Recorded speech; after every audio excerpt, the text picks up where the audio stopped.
delicious foams and soft cloths, treat your car like new. After a final rinse, wax, and blow dry for a beautiful spot-free shine in just about 3 minutes, help yourself to our free vacuums and mat washers. We're Tommy's Express. Tommy's Express Wash, now open on the corner of Greenville Boulevard and Red Banks Road in Greenville.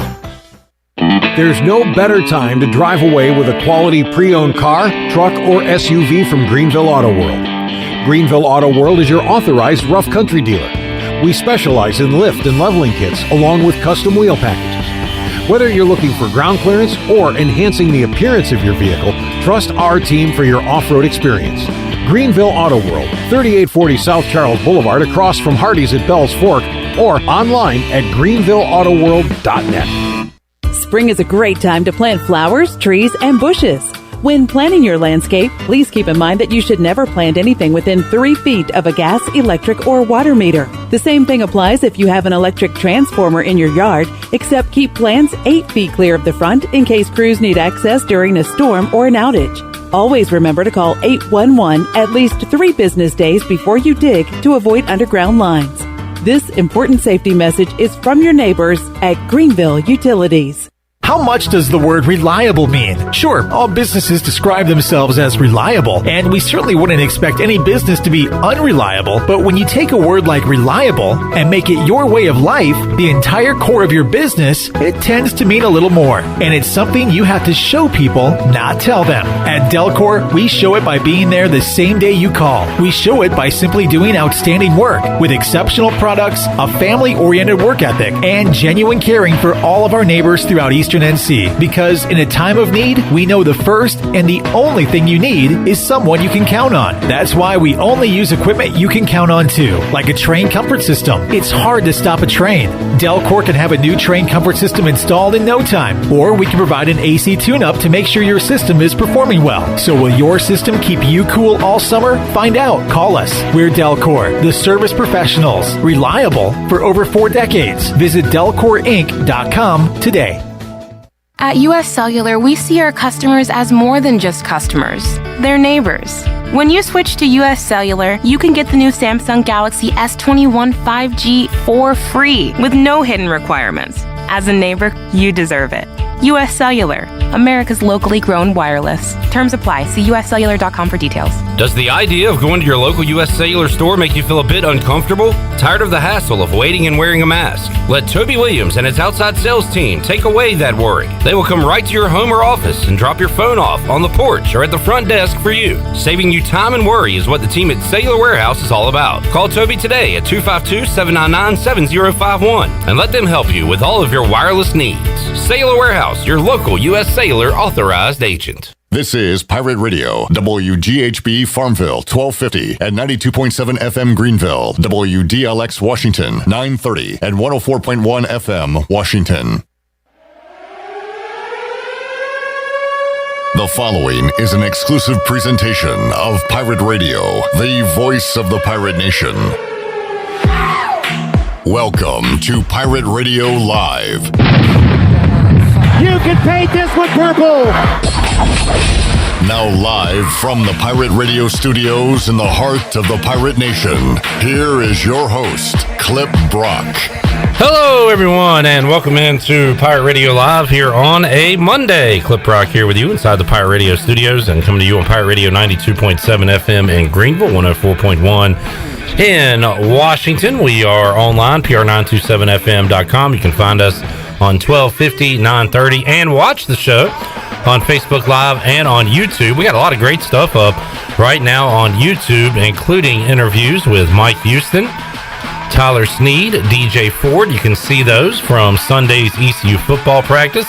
We got all our post-game Zooms up with Cliff Godwin from another 4-game sweep weekend for ECU baseball as they take care of Memphis over the weekend. So a lot of great stuff going on at Pirate Radio TV on YouTube. Make sure you check that out. We got episode 2 of Pirate Radio Trivia dropping soon. We've got a great episode 3 scheduled to go on later this week. So having fun with that as well. All right, big show on tap for today. Coming up at 3:30, we'll talk to Double B, Brian Bailey. He'll have the latest on ECU basketball news. Some rumors going around that Joe Dooley maybe headed back to Kansas as an assistant for Bill Self. Brian Bailey just tweeted out some information on those rumors, and we'll talk about that momentarily. We will talk to Double B coming up at 3:30. At 4 o'clock, Ronnie Woodward was at Clark LeClaire over the weekend. We will talk some ECU baseball, Pirate hoops, Pirate football with Ronnie Woodward at 4 o'clock. Also in the 4 o'clock hour, the big man on campus, Jeff Nadu, joins us to talk about what's going on tonight in baseball, NBA, and look at everything else going on in the world of sports. And at 5 o'clock, Troy D will be in here alongside, and we'll open up the Pirate Radio booty bag. So a lot to get to on this Monday show. More ECU baseball wins, ECU basketball news, and more. Jonathan Ellerbe kicks us off here on a Monday. Hello, Jonathan. What's up, Clipper? How are you? Doing great. Coming off a great weekend of baseball at Clark LeClaire Stadium. And also, we'll go ahead and get this out of the way. Ellerbe, time to crown our 2021 Pirate Radio Live Masters champion. Really? Do you have to deliver it in a Masters voice? Myself, Shirley, and Chandler had a Masters pool over the weekend, and your winner, was there ever really any doubt? Clip, as we see Hideki Matsuyama get the jacket on TV, Clip Brock, your Masters champion, and Chandler, if you would. I feel like we need music, Shirley. Please present me. Shirley's pissed off because she lost. I feel like we're not in like Butler Cabin, but the next best thing. You know, while you're talking about the Masters and putting on your not green jacket there is, one of the cool things I saw about the Masters this weekend, Clip Brock? What's that? Is that I had forgotten, because Jim Nance has done the Masters for so long. Great handshake going on here in the studio for our radio audience between Chandler and Masters champion Clip Brock. But I guess you've got a nice bottle of 2007 Pirate Radio wine there as a part of your champion. Why does Troy have a bottle of wine from the regular season ECU win over NC State in his office? Well, that was because we made those bottles. We gave those as Christmas gifts to our clients in 2007. I believe that was the Andre Allison game. This is the Chuck Amato get out of here game. Well, you also got to realize that, and maybe we need to do wine bottles again this year if Mike Houston can get it done. East Carolina was in a little bit of a drought of winning, and I think that might have been like one of our first winning seasons if I had to think about it, and we concluded with 06 would have been. Did we win in 06? Because that was the year they went to a bowl. That might be from 06. So this sent ECU. Chandler, look when this game was. Does it have the date on it? It's 06. It is. So that's why we did it. We went and played South Florida in the Papa John's Bowl that year. Okay, so that's that. We commemorated the season. Oh, thank you, Shirley Rhodes. What a moment. Sorry, I couldn't find it. It was on my screen and then it disappeared. I feel like we get all over the board here, and I was trying to tell my story of what I thought the greatest moment in the Masters was this weekend. I forgot Pat Summerall was the voice of the Masters for a long time. I did not know before Jim Nance, because I watched. I was eating lunch on Sunday, and CBS was running like a special talking about Masters history, and they ran a couple of highlight cuts with Pat Summerall calling the Masters, and him and Madden were my all-time favorite announcers. Especially in the era of when I grew up. But his voice at the Masters is equally, if not better, than Jim Nance. It was great to hear Whispering Vern yesterday as well. Yeah, had a lot of Vern whispers. Vern Lundquist, who might have been his last Masters. We shall see. I feel like the Masters music and the way that no other really event can really build up to the moment of this. And now that you've become the Masters champion, I believe, is this the first time we've done a Masters championship here? Yeah, this is my first championship. And the only championship we've given. It will not be the last. Where do we get this jacket? I believe this is this big? This is from our wardrobe department. It's mine.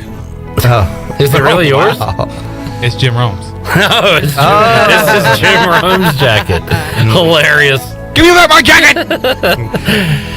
Shirley, do we still have the promo running that I cut last week? Yeah. We can keep that running a few more days. The Masters Pirate Radio Live promo. Oh, you got some Trapper's beef jerky right here. Old Trapper, the best beef jerky I've ever lunch tasted. every day. All right, so Masters Ellerbe, that was fun this weekend. How about the masterful playing of ECU baseball over the weekend, Jonathan Ellerbe? Cliff Godwin has now just set the bar too high that if ECU doesn't win 4 games every series now, we're going to be disappointed. Well, Clark LeClaire is really the only stadium where we can play the song "All We Do Is Win." Because it is a fact. All but one time have the Pirates not walked out of there a winner this year. And I had a chance to go Saturday and Sunday.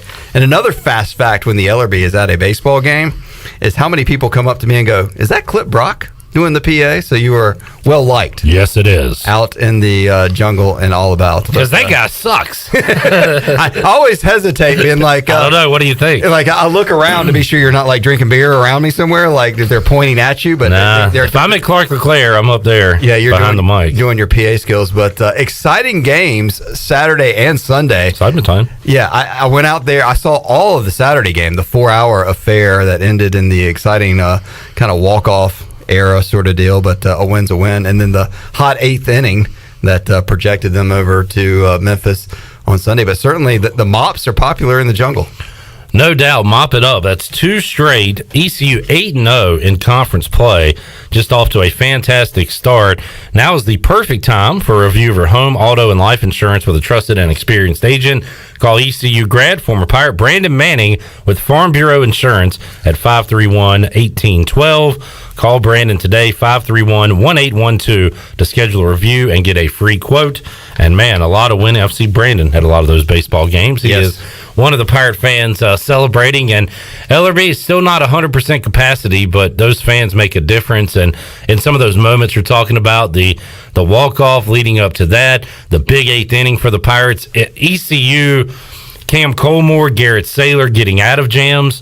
That place gets loud, and it is a fun baseball atmosphere out there. And in the Saturday game, I mean, it was like, all right, the Pirates got the lead again, 7-5. But then, I mean, Memphis wouldn't go away on Saturday, but the Pirates found a way to win that one. And just an exciting 8th inning.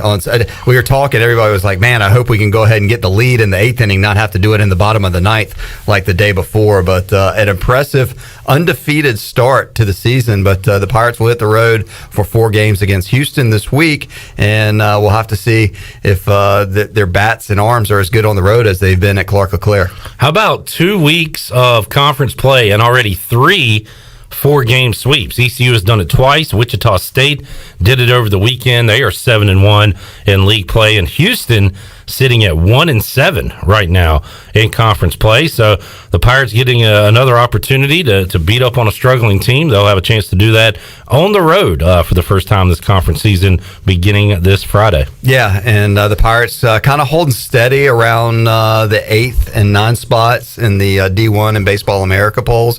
And I think what I understand is that you have to submit your bids by April 12th, or maybe today, I guess, to get to host a regional and super regional, and they're going to be announced May 10th. So you certainly want the Pirates to obviously stay, real hot between now and that May 10th date, and obviously after that as well. But certainly it would be critical, and hopefully there'll be some announcements soon that they'll be able to lower. It's really the 6-foot rule that's kind of keeping the crowds, but the crowds that are getting out there are really loud and into it. So if they can get some, attendance restrictions reduced, and who knows where we may be another month as they head to the final stretch toward the season and the postseason. Great start to the conference season for the ECU Pirates. The other news over the weekend that a lot of people were talking about Ellerbe is Joe Dooley, and there was a bit of a random post on Twitter about, I think it was just like some guy named Coaching Search.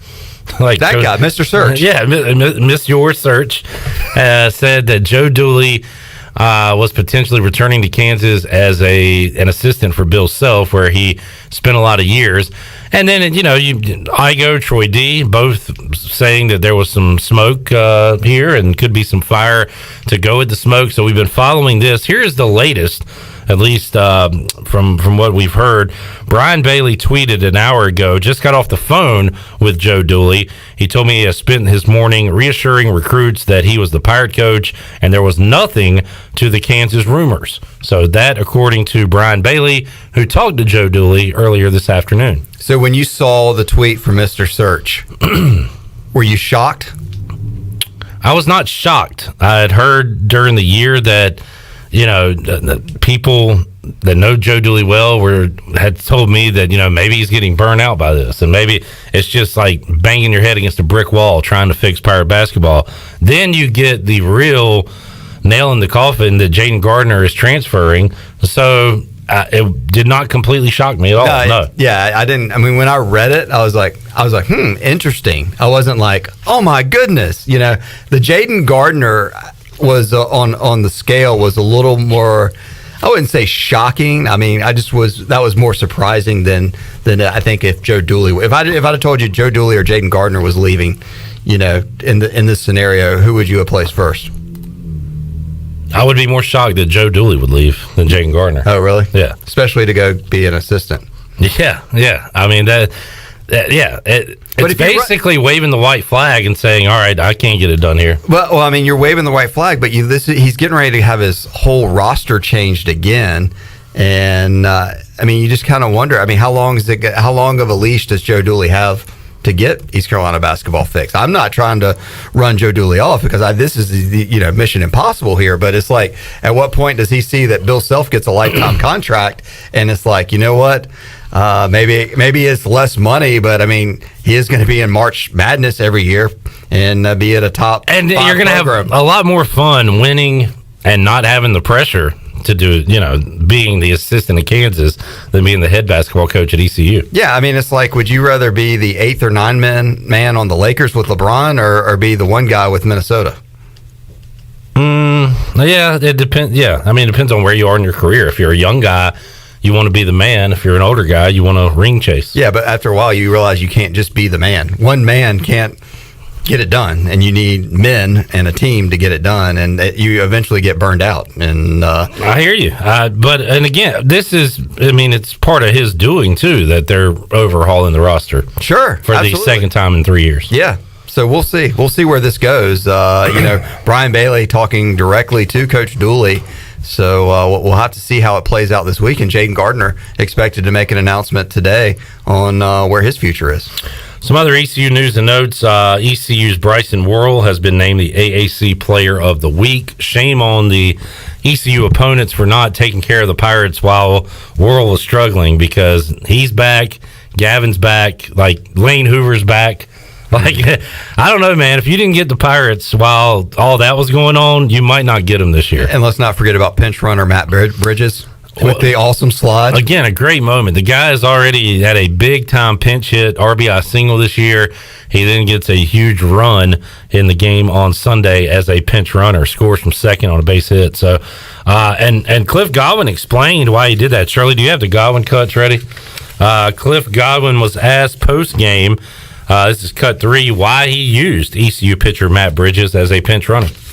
The thinking was I didn't want to burn a position player, and Bridgie is a great athlete. There's some risk into it, but I always tell him, Mayhew, and Cooch Manor when they're not pitching to have their cleats on just in case a situation like that.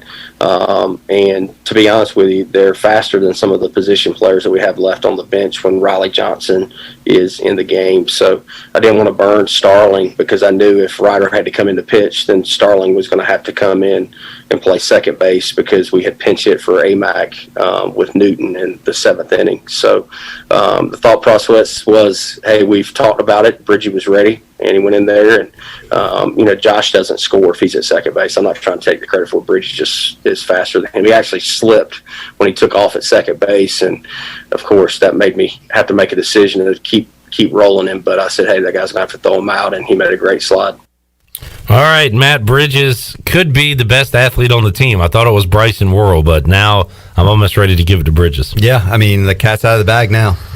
That was a great call by the skipper there, and Matt Bridges makes Cliff Godwin look smart. That part of our Pirate Radio ECU baseball recap, courtesy of Brandon Manning, ECU grad with Farm Bureau Insurance. You can call Brandon 531-1812. I'm sorry. I just wanted to bring up a little a tidbit that I happened to see. Someone actually brought it up on Twitter, but I thought it was kind of indicative of the team and how they do the little things. When Matt Bridges was running home, and Zach Agnos was actually on deck, and he actually came around and was telling Matt Bridges not only to get down and slide, but telling him to slide to the outside part of the plate. and that was so he was able to be safe at home. And I thought that was kind of indicative of the type of team that Cliff Godwin has, is that it's not just the big things, the base hits, the and the situational awareness that Cliff Godwin has of putting some runners in that maybe kind of like, I guess you could say, sneaky athletes, but also the little things like, guys like Zach Agnos giving directions to Matt Bridges and telling him where to slide. I mean, you kind of got to tip your hat for, those little types of things, because those are the types of things that's going to get you pretty far into a season, especially in postseason play. I pointed that out to somebody, that the guy, I didn't realize it was Zach Agnos, but one of the Pirates was behind the plate. Yeah. Not only was he telling him to get down, but he was telling him where to get down, because that was as critical of a moment. And how often are we sitting here on a talking about a baseball game and talking about a pinch runner? Yeah, and it's just that's it, and it is. It takes a team. You do the little things like they're big things, and that's what Cliff Godwin preaches, and that's why they spell out the word Pirates, and they all can do it, and they work hard every off season, and you feel the bond with the way the program is built and the culture that Cliff Godwin has. So certainly, excellent point there by Shirley. How about your power hitter, your slugger, Seth Cadell, being asked to bunt and bunts over 2 runners late in the game? And gets it down, gets it done. It's all about doing your job and the next play. And if your job is to go up there and bunt, or if your job is to, take a pitch, even though you're the, number 4, whatever it is, it seems like everybody's bought in. It doesn't mean it always works perfectly, but when you work together as a team, eventually you'll overcome a lot of adversity, and maybe that'll be the sort of stuff that'll pay dividends in June. A couple other news and notes. Congratulations to the Hammer, Jason Hamilton. ECU women's soccer will be going to the conference tournament. Only 4 teams going this year, Ellerbe, and they are one of the 4. They'll be taking on number 20 South Florida Thursday night, 7 o'clock, and you can watch it on ESPN Plus. We will talk to Jason Hamilton coming up on the show on Tuesday. We'll also be talking to Will Bland, former ECU wide receiver, now the head football coach at J.H. Rose. What a season for the Rampants. They are heading to postseason football. We'll talk to Coach Bland coming up on Tuesday as well. So we'll talk to some winners heading to the postseason coming up on Tuesday. Yeah, I had someone come up to me today at lunch and ask me about what they thought about Rose and Lee County coming up this week. Should be a interesting and tough playoff game. Good luck to Rose as they do go into the postseason under their first-year coach. Absolutely great job in his first season. All right, Ellerbe, I'm wearing this jacket because I won the 2021 Pirate Radio Masters Challenge. Yes. Hunter Ellerbe won the Pirate Radio Bracket Challenge. Yes. We talked to him last week on the show. You were not on the show last week, so I wanted to make sure. I said I would say this while you're here. I don't want to talk behind your back. No. 24 points in a bracket challenge, Ellerbe, could be the worst all-time in any bracket challenge. Yeah, and what happened this year is I just went with a bunch of crazy stuff. I think I had UNC Greensboro like in the Elite 8, and I just picked a bunch of tremendous amount of upsets, and I tried to ride the wave of a few teams that I thought would do better, like Iowa, and I was hoping like West Virginia or Texas Tech. I really had Lon Kruger beating Gonzaga in round 2. I did do that, and then I also wondered. Also my new Lon Kruger could be Chris Beard, who ended up getting the job at Texas. He's done such a great job at Texas Tech. I had him going further than they did, so I kind of took a gamble on a lot of teams, and my score was absolutely miserable and embarrassing.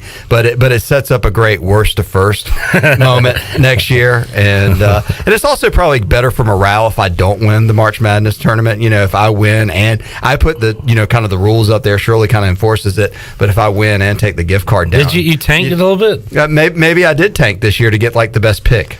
And that didn't work that way. Never mind.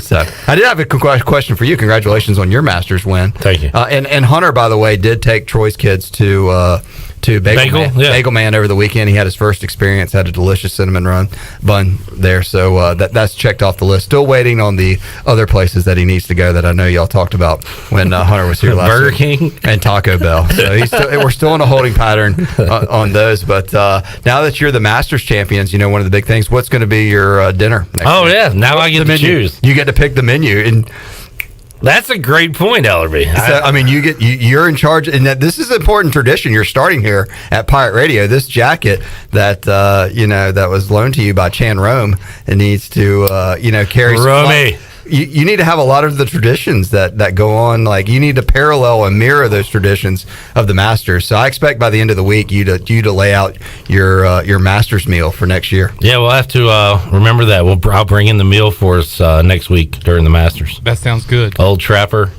Yeah. Beef jerky. Give me back my jacket. Going to be on the list. Yeah, I know one year you did a whole segment on asking everybody what their meal was. Yeah. Do you remember what you said yours was? Yeah, it was funky. It was like a buffet of lasagna, fried rice. I would go Asian, Italian. Oh, wow. And maybe American with some brats or something like that. Well, maybe if you can pick off the air, pick the right sponsor that you would like to cater your master meal. Maybe we'll make that happen for you guys as a celebration for this great idea. Wait, so do we get to celebrate too? No, they get to eat. They get to eat. I get to choose. It's all Clip's choice. Okay, yeah, that's you get fine. to eat. You just all you get to do is show up and say thank you. And I look out for my people. Yes. Like, I'm not going to get something you guys hate. Thanks for beating me and choosing Italian food as your dinner of choice. That is such a Troy D comment. He didn't say he was choosing Italian food. I thought I heard Italian and it's Asian and it's like a a buffet of possibility. It's a different possibility. variety. But I don't know if we have a sponsor that serves Italian and Asian food. Well, can we not do multiple? No, I said a sponsor. I mean, I'm not going to try to burn up like 10 different sponsors here. What a way to treat a champion. Familia. This is not Augusta. I tell you what, Ellerbe, whatever I get, I'm going to have to put some ranch on it because I got to have my ranch. I want to put some ranch on it. One of the all-time great post-game press conferences, as we ran over that on Friday. Chandler, you weren't here. Let's hit the full thing real quick. This is Perry Owens, head football coach at Washington, who I can't wait to have on the show after his team beat Kinston 50-49 in overtime. 4 years, man, we were a punching bag, man. People beat up on us. They laughed when I was 26 years old coming to run the triple option. They laughed at our kids. They laughed at our community. We got behind it in the weight room, in the classroom, and everything. When we were working out for COVID, our conference was laughing at us. And now we're the champs. No cold conference champs. God is good. Our kids are better. I'm so proud of our kids right now. Is this the best game you've ever been a part of? Oh, man, yeah. Everybody had them picked. The whole world had them picked. Eat your words if you picked them. Eat your words for 5 quarters. For 5 quarters, eat your words. I want to put some ranch on it. Eat your words. Eat your words. Put some ranch on it. Wow. Words with ranch. I'm pulling for this guy because I want more post-game press conferences like that. I want to put some ranch on it. Could you imagine if they win the state championship? And he puts ranch on the championship? Put hot sauce on it. Put some ranch on it. You know how like in the bowl games, like they dump like potato chips on people, man. and like like they gotten creative with the Gatorade bass based on the sponsors. I mean, how do they not have like a bowl of ranch to dump on their coach? Gotta dump ranch. Put some ranch on it after every win. I mean, there's just got to be some. They've got to get some. Washington, they've got to. Is it Washington High School? Yeah, they got to get. They got to get maybe like down on Main Street or someone to like get a big bowl of ranch down there on the sidelines for them, and they douse them after every win. Eat your words. Put some ranch on them. What a line from Perry Owens. All right, Ellerbe, thanks for hanging out. We'll see you next week. Congratulations, champ. Thank you. It's fun to be around greatness. It is. I thought you were going to say Chan, but no, I forgot that I lost. There's no N in champ. Chan. I want to put some ranch on it. Put some ranch on it. All right, let's take a time out. We'll come back. We will visit with Brian Bailey. Had a great edition of the Brian Bailey Show earlier today with Mike Houston. If you missed it, you can hear it at 6 o'clock. Got some of those comments we're going to run later on in today's program. Plus, he talked to Joe Dooley. Get more than 140 characters or whatever out of his conversation with Joe Dooley. Coming up next, I'll be glued in to see what Double B and Coach Dooley talked about. We'll be back with you on Pirate Radio Live after this timeout.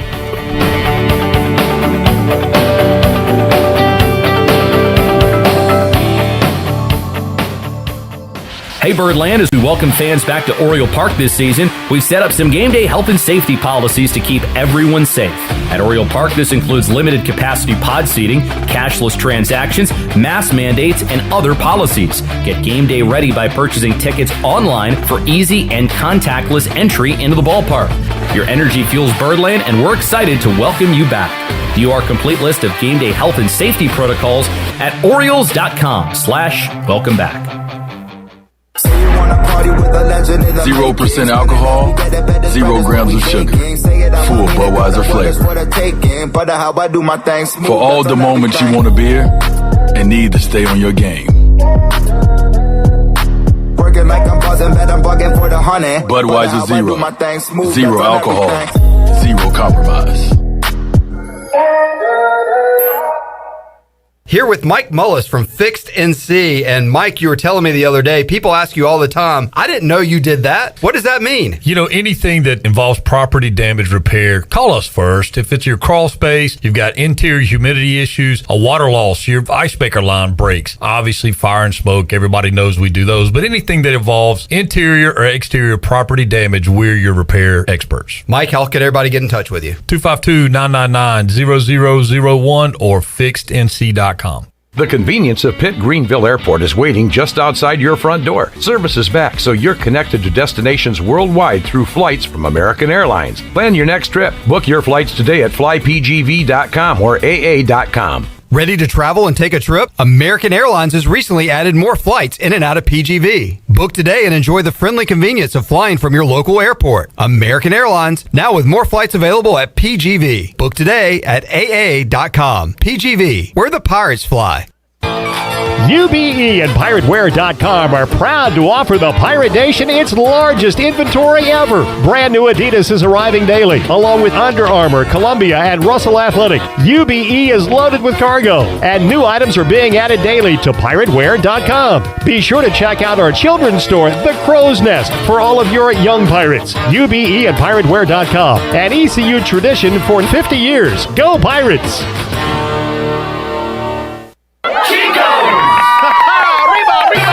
Chico's Mexican Restaurant is the home of the best margaritas. Grab your amigos and head to Chico's every Tuesday for the Gulp of Mexico, a huge 46-ounce lime margarita for only $6.99. On Thursdays, relax and enjoy half-price pitchers of Chico's house margaritas. Choose from lime, strawberry, blood orange, raspberry, or peach. For Mexican food and fun, it's got to be Chico's Mexican Restaurant in downtown Greenville and online at chicosrestaurant.com. Chico's, where the fiesta never ends. Spring is a great time to plant flowers, trees, and bushes. When planning your landscape, please keep in mind that you should never plant anything within 3 feet of a gas, electric, or water meter. The same thing applies if you have an electric transformer in your yard, except keep plants 8 feet clear of the front in case crews need access during a storm or an outage. Always remember to call 811 at least 3 business days before you dig to avoid underground lines. This important safety message is from your neighbors at Greenville Utilities. National Signing Day has come and gone, but that doesn't mean the recruiting news cycle is stopping. In fact, the Pirates still have their sights set on top targets in the transfer portal and have already turned their attention to the 2022 class. HoistTheColors.net has the latest on EC recruiting from a football perspective, and we also cover basketball and baseball commitments like no others. Sign up now and get your first month for a single $1 to get the latest scoop on your favorite Pirate teams, along with in-depth baseball and spring football coverage in the months ahead. HoistTheColors.net. This is former ECU football player Bryce Williams, and you're listening to Pirate Radio, the voice of the Pirate Nation.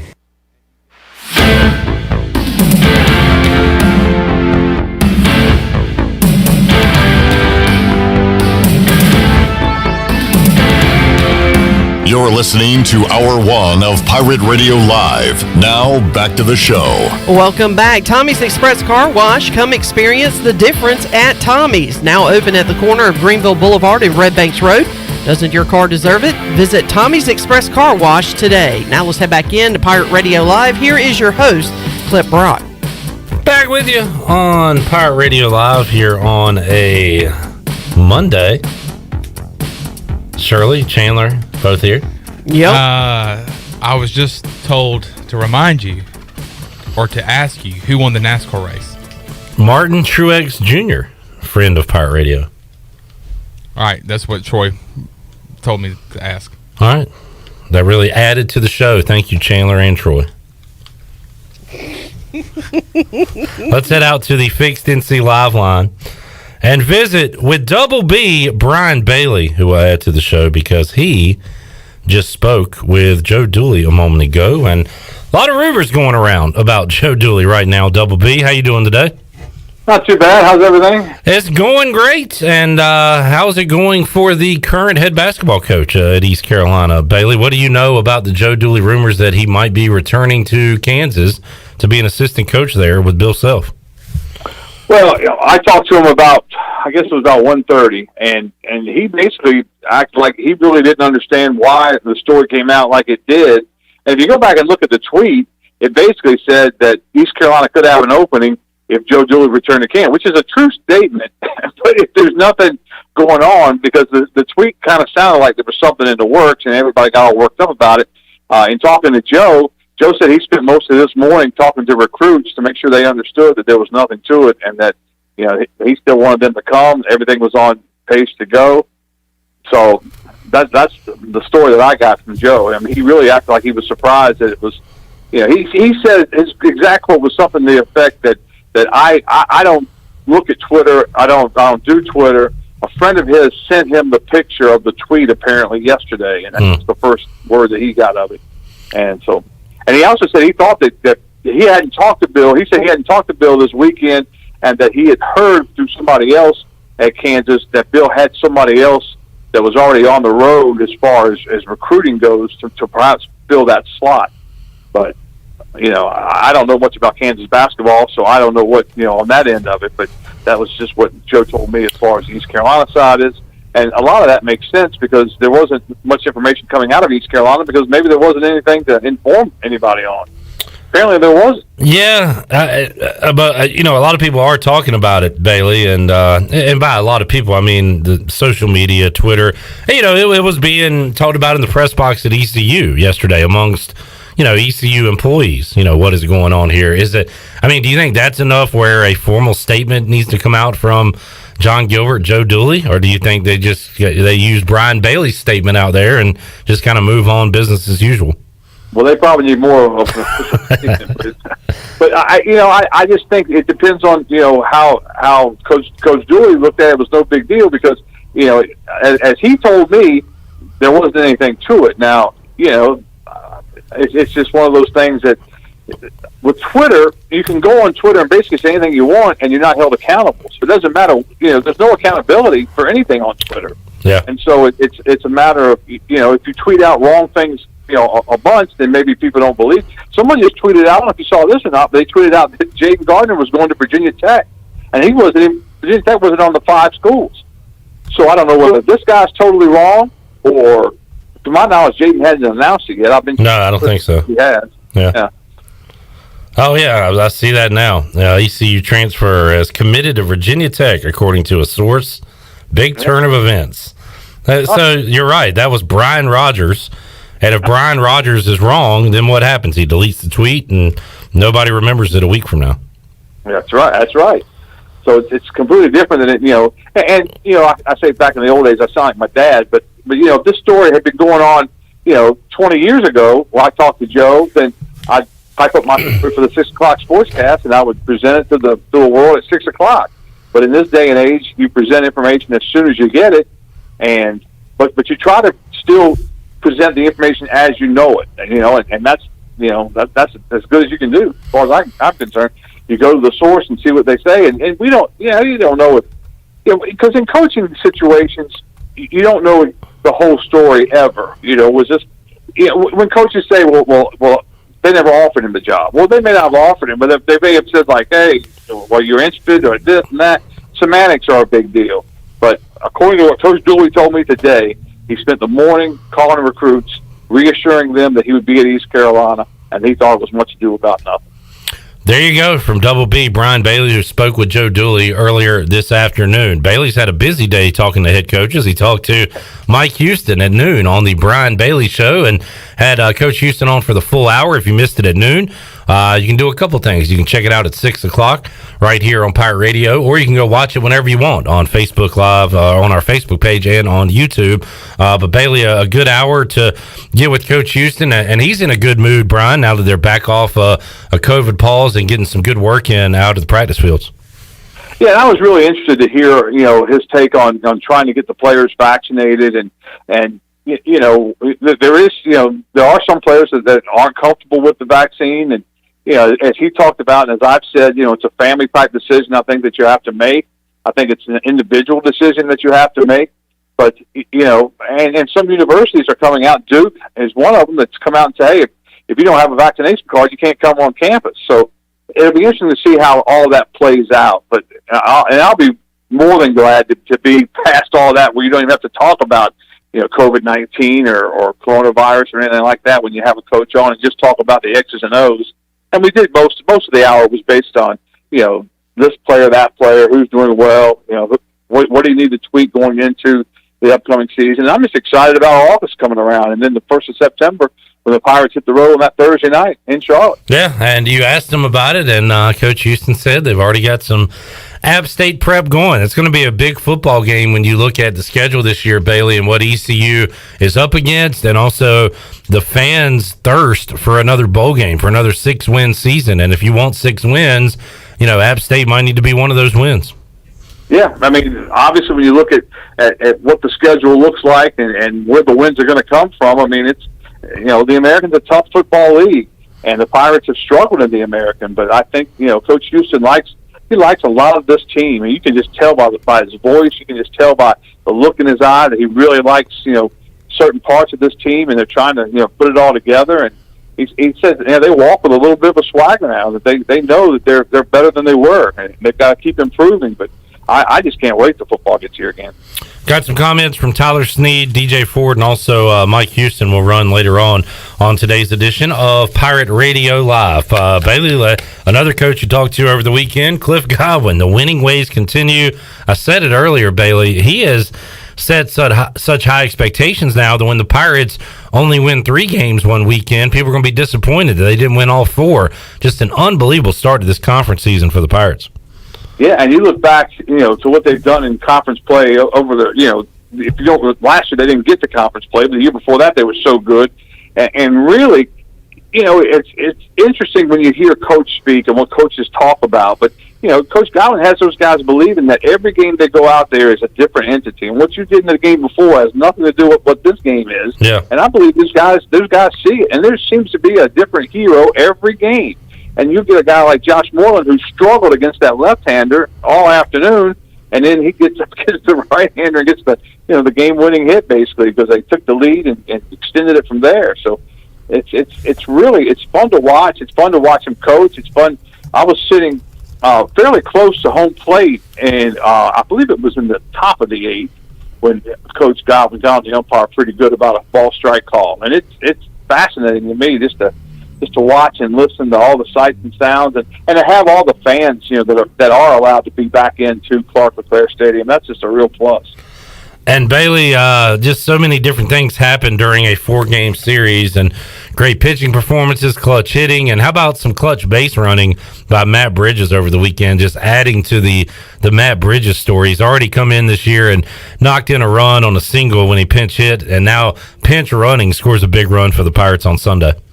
Yeah, he's starting to get legendary status now, like Turner Brown did. But, they put him in as a pinch runner, and that's, what an asset to have a guy like that. Because Coach Godwin, I think he said it Saturday night, there were a couple of guys in the bullpen that wouldn't be used on Sunday. And Mayhew was one of them. I think he mentioned Bridges as well. So he wasn't going to pitch, but to get out there and then to score the run the way he did with that great slide and putting his hand on the plate, getting his hand on the plate before the tag. They reviewed it, and it's still sick. Am I not the only one that hates the review process? I know you hate it now in the majors, but I hate the review process in college baseball. I just do not understand what goes on. Why, when somebody wants to review something, we have to go out in the middle of the field and have a little conference about the review, and then I mean, are they discussing that? Hey, maybe we don't have to review it. We can overrule one another, or are they just chatting about what they're going to have for dinner later on? Because I just can't figure it out. And then 2 of the umpires will go off and look at the video and take 5-10 more minutes, and I just it's a waste of time. It can be streamlined a lot more. I think that initial conference they have is to see if anybody can overturn it before they look at it, which hardly ever happens. Maybe one. I don't think I've ever seen it overturned. I mean, but why can't you just go out to the middle and say, anybody see anything different? Okay, let's go review it. How long did that take? Exactly. I don't know. I just don't get it. Yeah, Bridges had a much better slide than Alec Boehm did for the Phillies, where he did not touch the plate last night, Bailey.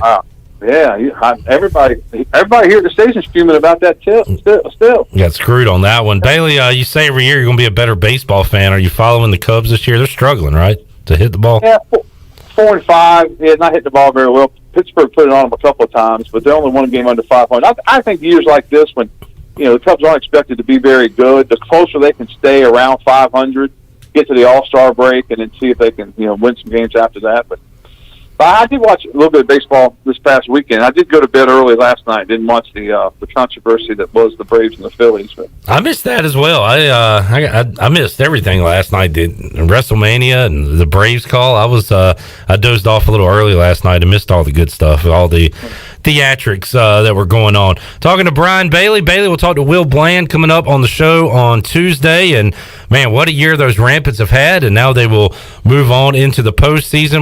I know you haven't been able to see all the teams across the state, Bailey, but from what you know, what's the likelihood of a J.H. Rose playoff run this year? Well, I think their opener is going to be tough, but I think that they've got, obviously got the skill set to win that game. I just think that it's just hard to get any continuity going. They missed this past week, so they were off this week, so they're rested. That helps them as far as the health of the team goes. But it'll be interesting to see how some of these teams, because we've only seen them in 7 games at the most. A lot of teams only have 4 or 5 games under their belts. So I think that's going to be interesting to see how all that plays out. And it's going to be a short playoff, season as far as all the high schools go. But it'll be, that first round of the playoffs, usually there's an upset or two somewhere. And this year, there'll be more so because the teams are closer as far as the seedings go. In normal times when you have that extra week, you've got some teams with not such great records playing some really good teams, and you don't get as many upsets. But I think it's upsetting that teams like Conley and West Craven, West Carteret didn't make the postseason because, especially, Conley had some COVID issues and, they didn't play very well at all against Rose. They really should have beaten New Bern. They had New Bern by 2 touchdowns in the rain at New Bern. New Bern came back and beat them. But it's just a shame that some of those teams didn't make the postseason. I think they deserved it. Well, I'll be following the local teams, and I'll be certainly rooting for the Washington Pan-Pac, Bailey, because they're going to put some ranch on it in the playoffs. As Perry Owens put some ranch on it. Put some ranch on it. Ken Wadlington with the greatest post-game interview of all time with Perry Owens, and Ken should win an award for that one, Bailey, for the response he got. You're right. And it's funny because I said something to somebody. I said, we really milked that. And then I'm thinking, we haven't milked it enough. There's still some things out there that I think we're going to try to put together. And just because it was just such an emotional, interview and such an emotional time for that team. And I think it was a culmination of just everything with all the COVID issues that have been going on and not getting to play in the fall. And really, an interview like that just shows you, I'm telling you, it shows you how important local sports is to our community. And I'll have this on my tombstone one day, but sports matters. And I think the more people that understand that, but I'm just lucky that I work at a station that understands it, because I think we do a really good job. They give me a lot of help, and we're really fortunate to do what we do here. And I think it's kind of like Pirate Radio. I think, you guys are really fortunate, and you got a deep staff that does a great job, and I get to be a part of that too. So I stick with winners, man. Here lies Brian Bailey. Sports matters. The Cowboys finally killed him. That's right. Sports rules and news drools, but I haven't gotten that okayed yet. But that was a fantastic interview with Perry Owens there, and you talk about milking it. We're gonna milk that ranch as long as we can, Bailey. Put some ranch on it. Put some ranch on it. Put some ranch on it. What a great line. All right, BB, what else we got going on? Anything we missed on today? No, I think that's it. We're just getting ready for the playoffs on Friday. Hopefully the weather will be clear and everybody will play on Friday, because that's why it's called Touchdown Friday. But we're hoping that stays the same. Pirate football, the scrimmage Saturday is going to be a pretty big scrimmage. Coach Houston talked about that in the interview, that a lot of the families, members of some of the team have already made their plans to fly in for the spring game. And since there's not a spring game on the 17th, they're still going to fly in. They're still going to put on a pretty good, 100 plays? Yeah, get some hitting going. Yeah, that should be good. Good deal. Well, Bailey, if people missed it, make sure you check it out. 6 o'clock on the Brian Bailey Show. Mike Houston and Double B one-on-one. And again, kind of the top story today following the Joe Dooley rumors. Well, maybe nothing to those rumors. Joe Dooley tells Brian Bailey that he has been on the phone with recruits telling them that he is and will be the ECU head basketball coach. So there you go, Bailey. Thanks for joining us on the show today, man, and we'll talk to you again soon. All right, take care. There he is, Double B, Brian Bailey, joining us today on the Fixed NC Live line. The NHL trade deadline is today. The Hurricanes have made a trade. The Hurricanes trade Hayden Fleury to the Ducks. They receive a 6th-round pick in 2022, and they get Jani Hakanpää. Jani is the first name. I'm going Yanni. Could be Johnny. Do you need me to help since I'm so good at pronouncing things? Yeah, if you could. Oh, I need the spelling. Okay, Jani. How would you go with that one? Jani. Jani. Jani. All right, last name.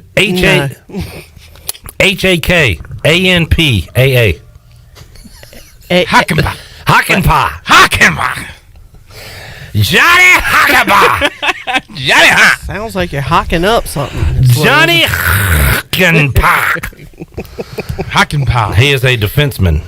So the Canes making a here's Johnny.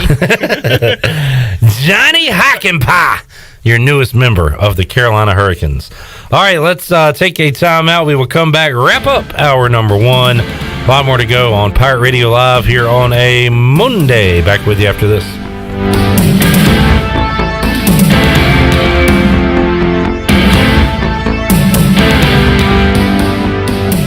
You've worked hard to start your business and are working even harder to make it successful. That's when it's most important to have a community bank and a local banker in your corner. This is Eric Clark from Select Bank and Trust. Our team of local bankers care about you, our customer, and the communities in which we all live and serve together. As the business and economic conditions of 2020 threw you many curveballs, our team at Select Bank and Trust remains steadfast in being responsive to your ever-changing needs. In 2021, choose Select Bank and Trust. Bank local, bank select, member FDIC.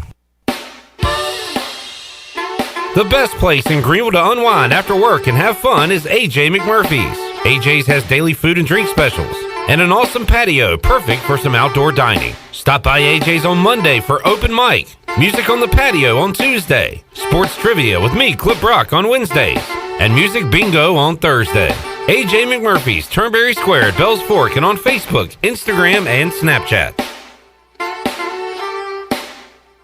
Hey, Eastern North Carolina, this is Miles Minges. And this is Landon Minges with Minges Bottling Group. We are proud to announce that Pepsi is once again the official soft drink of the ECU Pirates. That's right, Miles. Our family's purple and gold roots run deep. From founding members of the Pirate Club, alumni, and even a team physician, our support over the last 60 years has never wavered. We are Pirates. We're excited to be back at ECU and are honored to serve our great customers throughout Eastern North Carolina. Not only is this the birthplace of Pepsi-Cola, this is our home.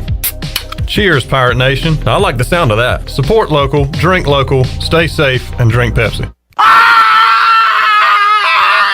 What the heck was that? There goes Chuck from Naughty Dog again, so pumped about the awesome things at Naughty Dog, he runs around town screaming with excitement. Naughty Dog releases 2 to 3 beers every month, has food trucks every Friday and Saturday, wine specials every Wednesday, plenty of indoor and outdoor space to enjoy, beers to go with curbside pickup, and just launched the new Koozie Club. Be sure to ask about that on your next visit. Naughty Dog Brewing Company on Main Street in downtown Winterville, and be sure to follow Naughty Dog on Facebook and Instagram.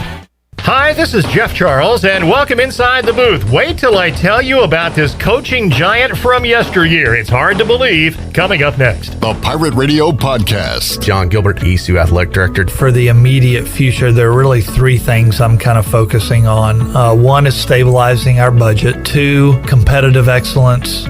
We need to win. And then the 3rd piece would be our student-athlete life. Listen to every Pirate Radio podcast now by visiting our podcast channel and subscribing in Apple iTunes or SoundCloud. The Pirate Radio Podcast is powered by White Claw Hard Seltzer, proudly distributed by Coastal Beverage. With the NCAA basketball tournament in Indiana, one of the venues has been Hinkle Fieldhouse in Indianapolis. The iconic building is named after Tony Hinkle, who coached at Butler, and man, did he ever coach at Butler. He won 560 games as the basketball coach, 183 games as the football coach, and 335 games as the baseball coach. Coach Hinkle started his career at Butler in 1926 and retired in 1970. He introduced the orange basketball in the late 50s. He also developed the Hinkle system, an offense based on motion passes and screens that was adopted by over 200 college coaches. The Logansport, Indiana native is in the Naismith Basketball Hall of Fame, the Indiana Basketball Hall of Fame, and the Indiana Football Hall of Fame. So the next time you hear about Hinkle Fieldhouse, think about the man for whom the building is named after. Come on back again next time and we'll visit inside the booth. Here today with Angus, also known as Jeff Bell to his friends and family. Why F3? Well, in terms of trying to develop yourself physically, when you depend on yourself, you can have kind of good periods and bad periods. But with F3, the social aspect of working out just really motivates you to go a lot farther than you can on your own. One letter, one number, F3. Fitness, fellowship, and faith. All workouts are free of charge and open to all men. Leave no man behind, but leave no man where you find him. Learn more today at f3enc.com. This is Touchdown Tony Collins, and you're listening to Pirate Radio, the voice of the Pirate Nation.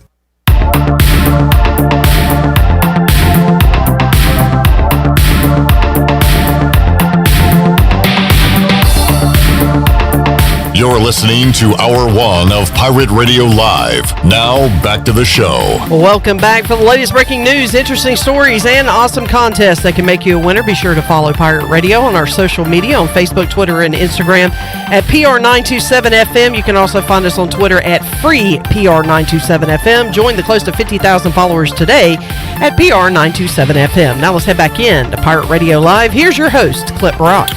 Thank you, Shirley. The NFL draft coming up later this month. Number 1 pick, Trevor Lawrence to the Jags. Number 2 pick, Kyle Wilson to the Jets. Number 3 pick, San Francisco. Adam Schefter tells NBC Sports Bay Area, quote, "Now, if you're asking me today who I would guess Mac Jones today," end quote. I don't know, Chandler. If Mac Jones goes 3, I am terrified that Washington is going to trade their next 2 or 3 years of drafts to move up to get Trey Lance at number 4. Really? I've seen some rumblings about that. I could see a lot of teams doing that, actually.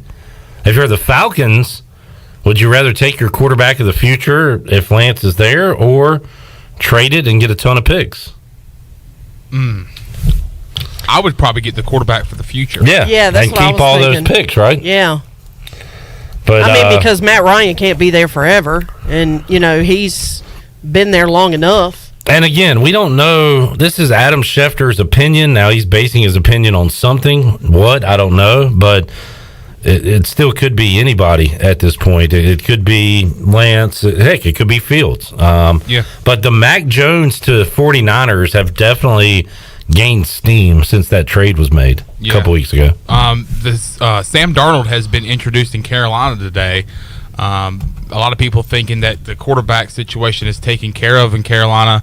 Matt Rule spoke to the media before Sam Darnold did today, and I did see a quote that scouts are still doing their homework on quarterbacks, and the Carolina Panthers are still interested at that 8th pick. What if one of those guys falls to 8? There's a run on skill players. Yeah. There's a run on linemen. There's the defensive player in the draft that you like. Micah Parsons. What if those guys go and everybody is bypassing a Fields or a Lance, and he's sitting there at 8, right there for the taking, Chandler? Yeah. I just kind of confused on. Well, I mean, yeah, that would be great. But you just get your quarterback. But the backups for Carolina right now is looking like P.J. Walker and Will Grier. And then Teddy Bridgewater, technically, is still on the roster right now.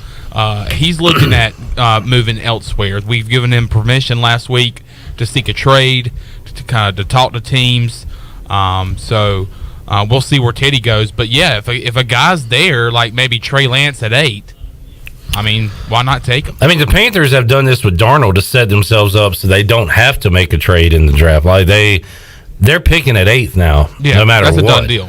And they have set it up so they can get Darnold help on the offensive side. But that doesn't take them out of the sweepstakes completely. They just did that as a fallback plan because it's likely that none of those top QBs are going to be there at 8. Right. But if they are, that changes things. In fact, if you're the Panthers at that point, you could even trade down a little bit. Like, you know, if a team is offering a lot to move all the way up to get a quarterback at 8, you can move back a few spots and still get a guy you like in the draft and add another first-round pick. So if I'm a Panthers fan, I'm happy right now. I think they're in a pretty good spot. Very excited about the draft. I've been excited, well, kind of nervous until the Sam Darnold stuff came out. But when the Sam Darnold stuff broke, it made me even more excited about the NFL draft. And so that's coming up at the end of this month, and looking forward to it. All right. The Bucs are set up to be like the Clippers, like the Lakers, like the Nets. If you want a ring and you've been in the league for a while, go join the Bucs. The latest guy to do that apparently is Giovanni Bernard. Wow. Who's a talented, third down pass catching back. He joins the Bucs along with Leonard Fournette. Fournette's still there, right? He re-signed to a 1-year deal. They still have Ronald Jones. I was just who about was very good. I was trying to think of his name. I don't know. I feel like they kept everybody on that roster. I know, and have added more. Yeah, they have too many players. How they've done that, I don't know. I know Tom Brady has restructured his contract. He didn't restructure it for them to get all these new guys, but they've got to stink in 2024, right? Yes. The way they have assembled this. This is so short term. They're all in right now. I don't know, but good for them. They're going to be set up. And dude, Brady has got a bevy of weapons to work with, and he adds Giovanni Bernard today. So the Bucs are trying to repeat. They are the team with their target on their back in 2021. All right, let's take a time out. We'll come back. Ronnie Woodward joins us on the other side. We will talk Pirate baseball, Pirate football, Pirate hoops as well. Back with more on Pirate Radio Live here on a Monday. We're back with you after this.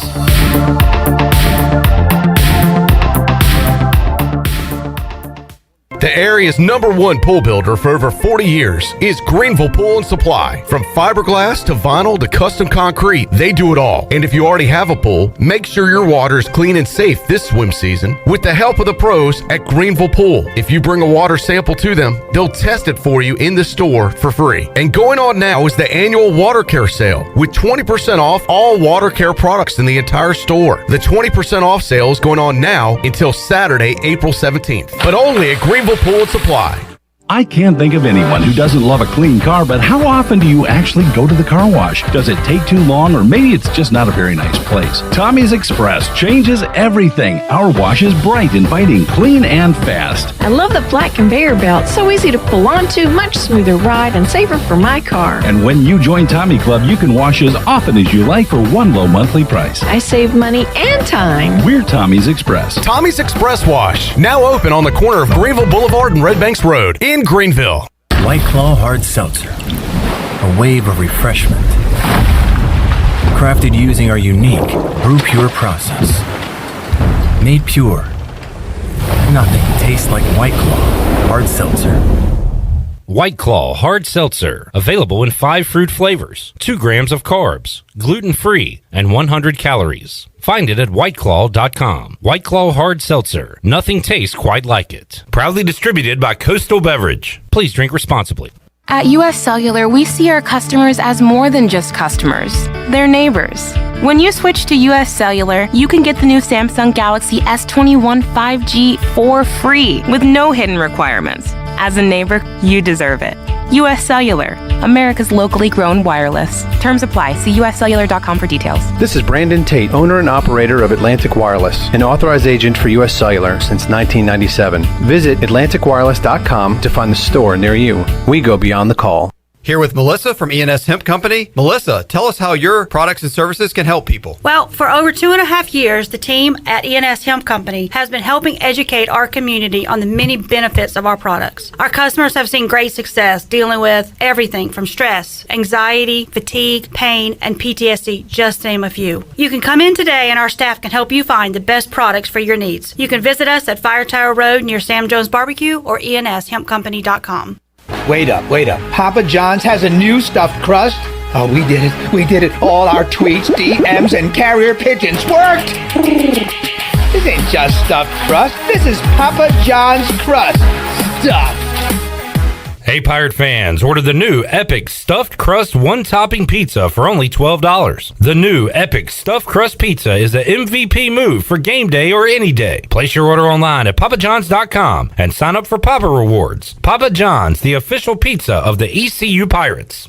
In studio today with Dr. Shondell Jones from Kinetic Physical Therapy. Dr. Jones, you guys can help people with any aches or pains. Yep, we sure can. As it's getting warmer, we know more people are outside wanting to be more active, and we know spring sports are in play as well. And so if you've got a knee or ankle injury, whether it's just a strain or a sprain, we've got specialists there to treat the weekend warrior and the athlete. For more information, visit us online at kptonline.com or call us at 364-2806.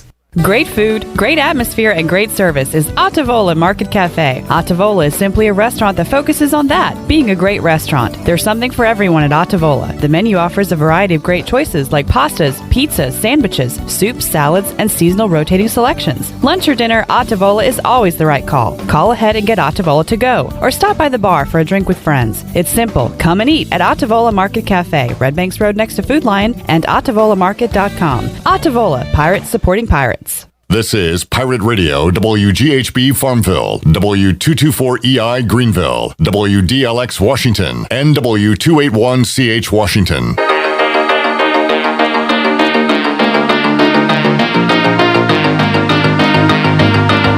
This hour of PRL is brought to you by Tommy's Express Car Wash. Come experience the difference at Tommy's. Now open at the corner of Greenville Boulevard and Red Banks Road. Doesn't your car deserve it? Visit Tommy's Express Car Wash today.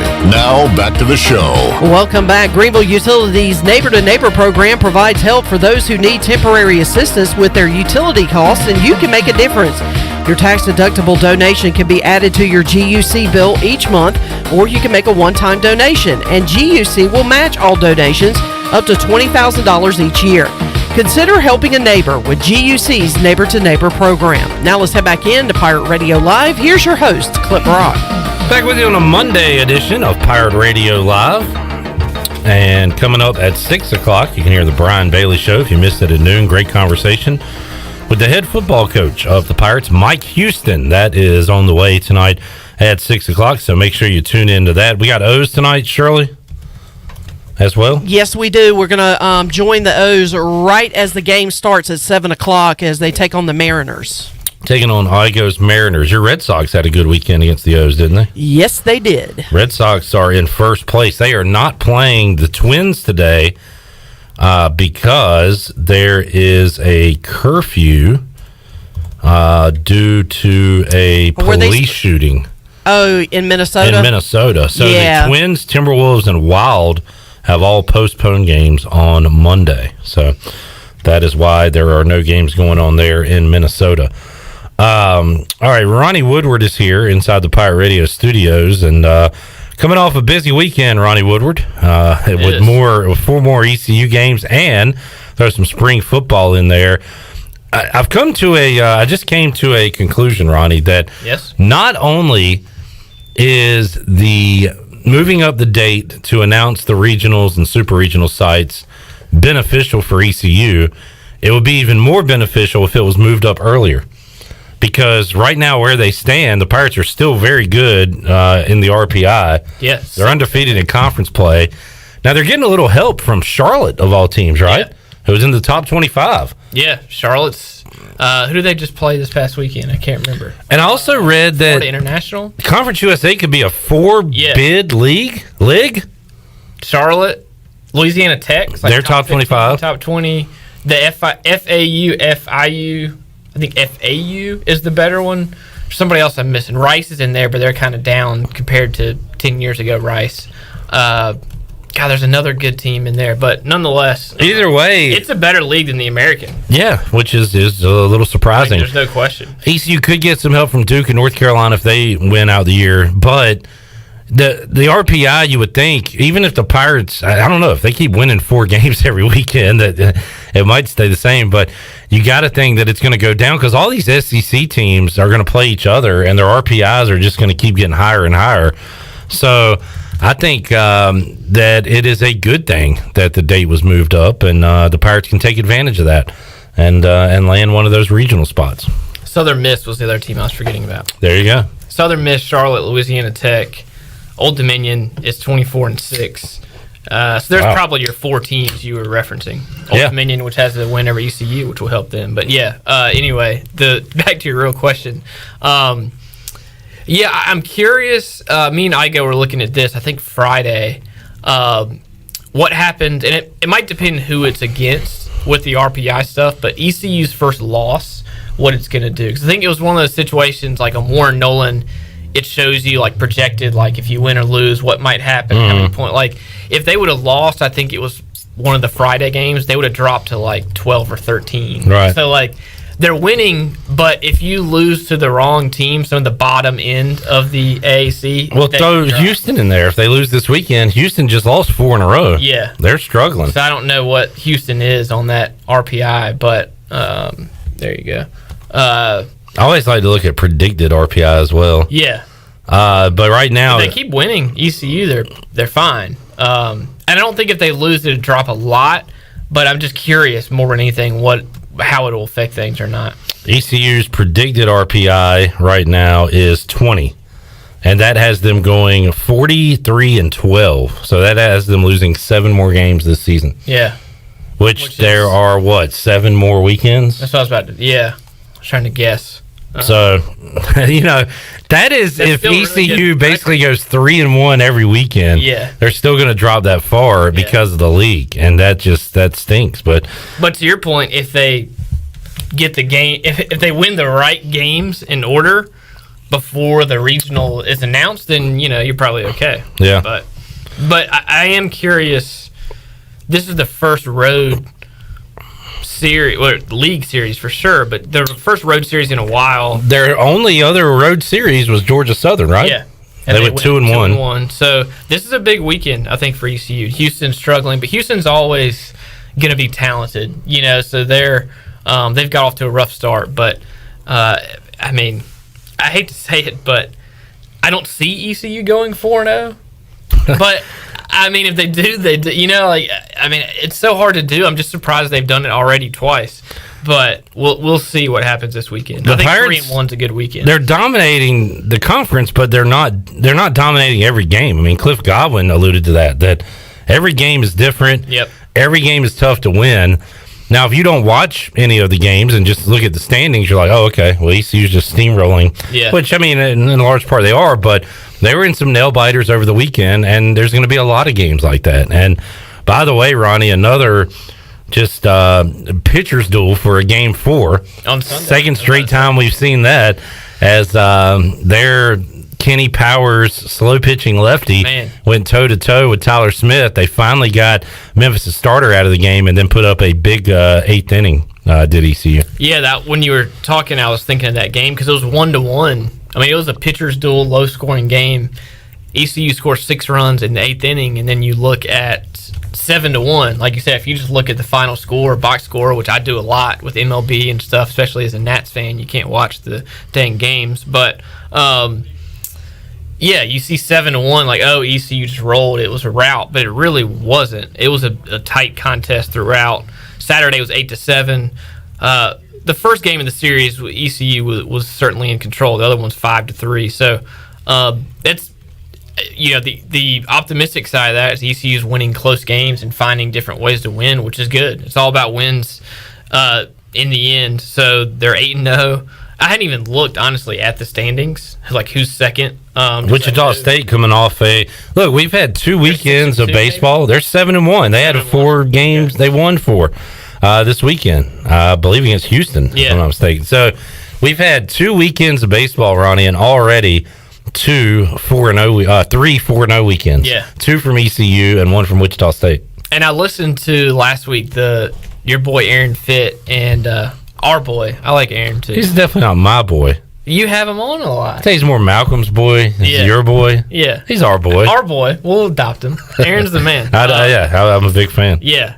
He's cool. But their podcast on D1 baseball, they kind of go league by league, talking about the bubble and their projections, that type of thing. It's a really good listen. And they said the American they view as a one big league, with Wichita on the bubble-ish, like as the second team maybe in the American. When did they say that? That was last week? Like last Thursday or Wednesday. Maybe maybe they'd update them to the right side of the bubble. Yeah, so I think Wichita is in that hunt as the second team. But unless one of Cincinnati or Houston or South Florida, some other random team wins the conference tournament, you might be looking at 1 or 2 teams in. So that will be big. I've already looked when ECU and Wichita play, which is and where is that? On the road? At the end of the month, at April. Okay. Which Cliff Godwin was asked about on Sunday.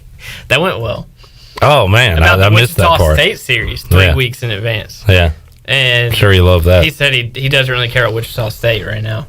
Well, things are getting serious, though, Ronnie. Yeah. Wouldn't you say? They are. Shirley, how serious are things getting right now for this ECU baseball team? Let's hear Mark Lindsay talk about how serious it is. Coach, this thing is getting serious, man. You got a seriously good season working, a seriously good day going today, and a seriously good streak on the line at the moment. What must it all feel like at the moment? I can see it on your face, but what must it all feel like just trying to keep things level as you head into the weekend here? Mark Lindsay with another all-time classic. That was after Friday night's game. Friday, 2 games on Friday, I believe. Yeah, that was a blockbuster. Blake, where do you feel like you've learned the most about your defense so far? What have they gotten better at, best, and besides what you just talked about, where they got to get better at? Oh man, the combination of Mark and so I've been having Zoom issues randomly, only during baseball games. So Friday, I had issues that day. I think Mark was either before or after my question, where Cliff had to ask me to repeat it because my Zoom kept going out. So I asked the question, you got like bits and pieces. It was like a phone, like, can you hear me now situation.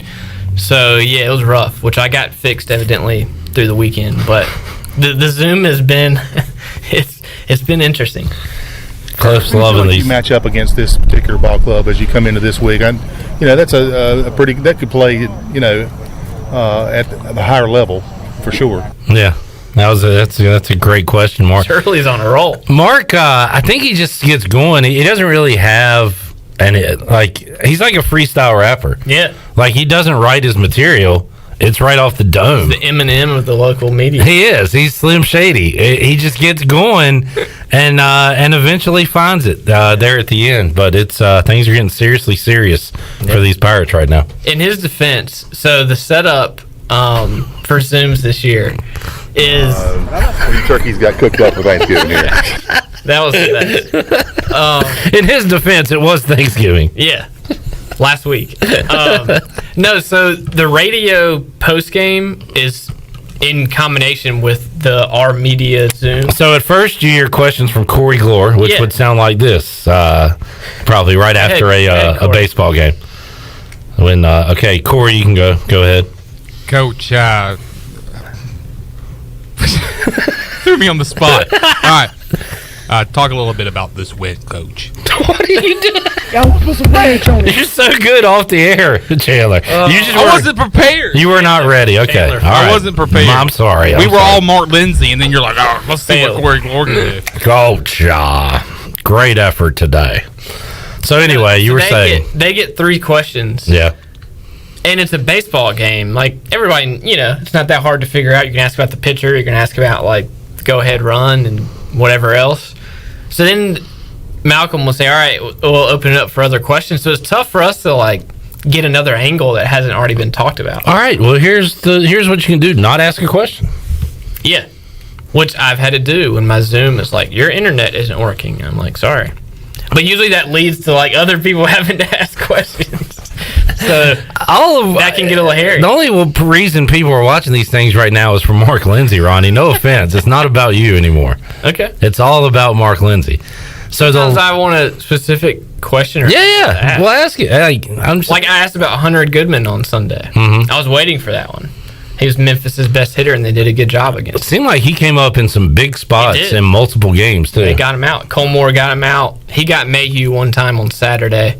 But otherwise, they Cliff Godwin said Colmore got him to ground out Friday during the close game Friday, and that was the turning point of the game. So I kind of wanted to wrap up the series asking about that a little bit. And I knew Corey would probably not ask, and he didn't, or I was going to be mad. Because I wrote about that today. So that was my one specific question I wanted to ask the entire weekend. And you should start texting Corey like late innings saying, okay, give me this leave one. me this. That's a good call. But yeah, it's interesting. Because Ronnie likes to have his questions in mind, whereas Mark is Slim Shady. He's Eminem. He freestyles it. I know what I'm going to write, and I want to fill in the answer to that question. So, I'm almost like Mike Houston now. I'm over the Zooms, I think. It was cool for a while, but now I'm like, I want to interview and get the banter kind of going without the Zoom. Yeah. Especially since my computer just doesn't want to Zoom right at Clark LeClaire. And I guess they go Zoom for baseball because not everybody can fit in the press box, right? So, like... Yeah, and that they're in season. I'm sure there's safety. They don't want us getting too close to the players. Yeah, or, if somebody's sick and I caused an outbreak or something on the baseball team, that wouldn't feel very good. So, whoever. Like, I think it's a safety thing where if you're out of season, maybe with football, that's why we can have some in-person stuff still spaced out, obviously, but I'm sure they have to be extra careful when you're playing games. Let's get a break in. We'll come back to some breaking news as we head to the timeout. The Patriots, according to Ian Rappaport, have terminated the contract of wide receiver Julian Edelman. I thought it was going to be Jaden Gardner. I was prepared that this is the hour that Jaden Gardner tweets where he's going. It's supposed to be Monday. We'll keep a look on that as well. Julian Edelman listed as a failed physical, terminated the contract of Julian Edelman. Does he go to Tampa to ring chase with his buddy Brady? We will talk more to Ronnie Woodward, more baseball, hoops, and football when we return after this.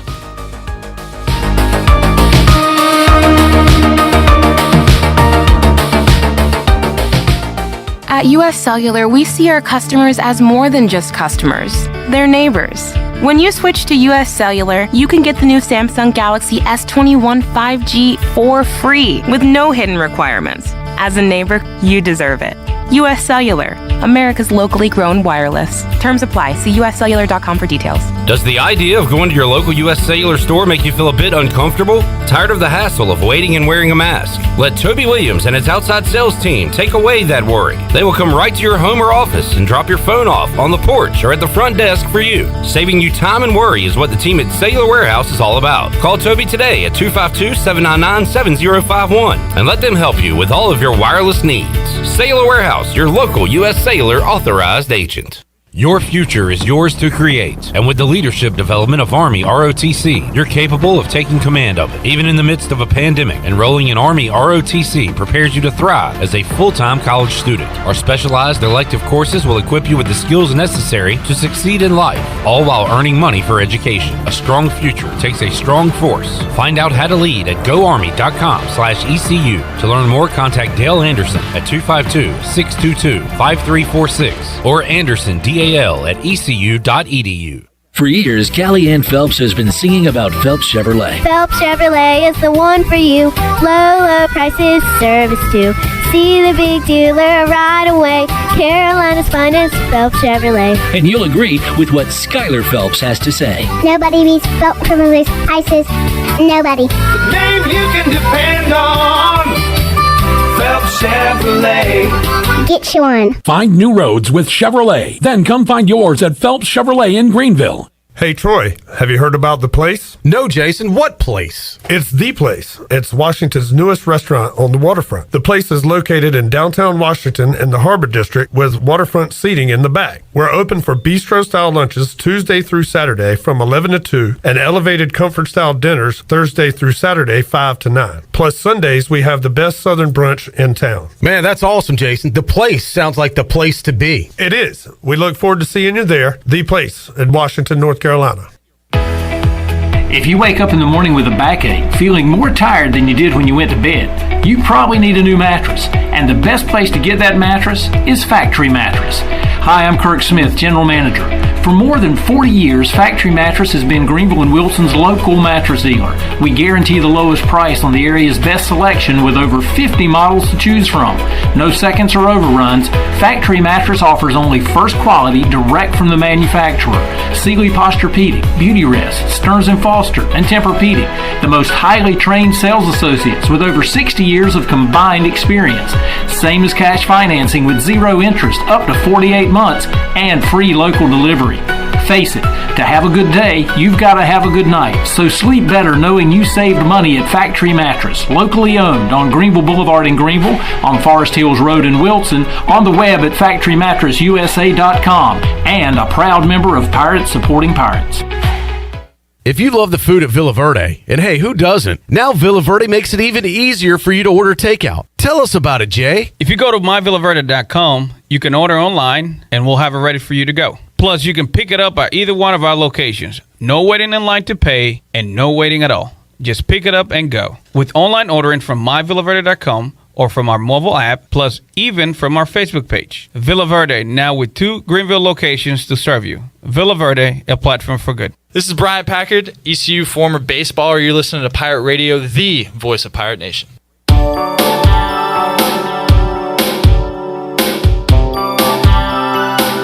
This hour of PRL is brought to you by Tommy's Express Car Wash. Come experience the difference at Tommy's. Now open at the corner of Greenville Boulevard and Red Banks Road. Doesn't your car deserve it? Visit Tommy's Express Car Wash today. Now back to the show. Welcome back. Did you miss a show on Pirate Radio? You can listen to all of Pirate Radio's archived local programming by subscribing to us on Apple Podcasts.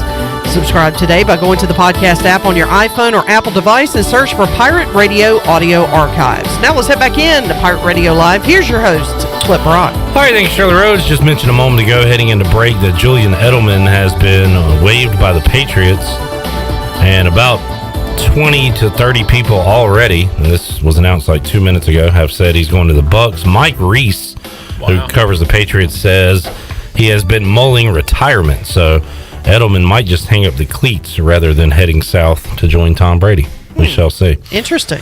All right, Ronnie Woodward here from the Daily Reflector. And Ronnie, we talked Pirate baseball a moment ago. Great 4-game sweep. That's 8 games now that ECU has won to start conference play. They got Houston coming up this weekend. You also, a lot of basketball and football going on as well. The basketball came from a rumor over the weekend that Joe Dooley may be heading back to Kansas as Bill Self has an opening for an assistant slot.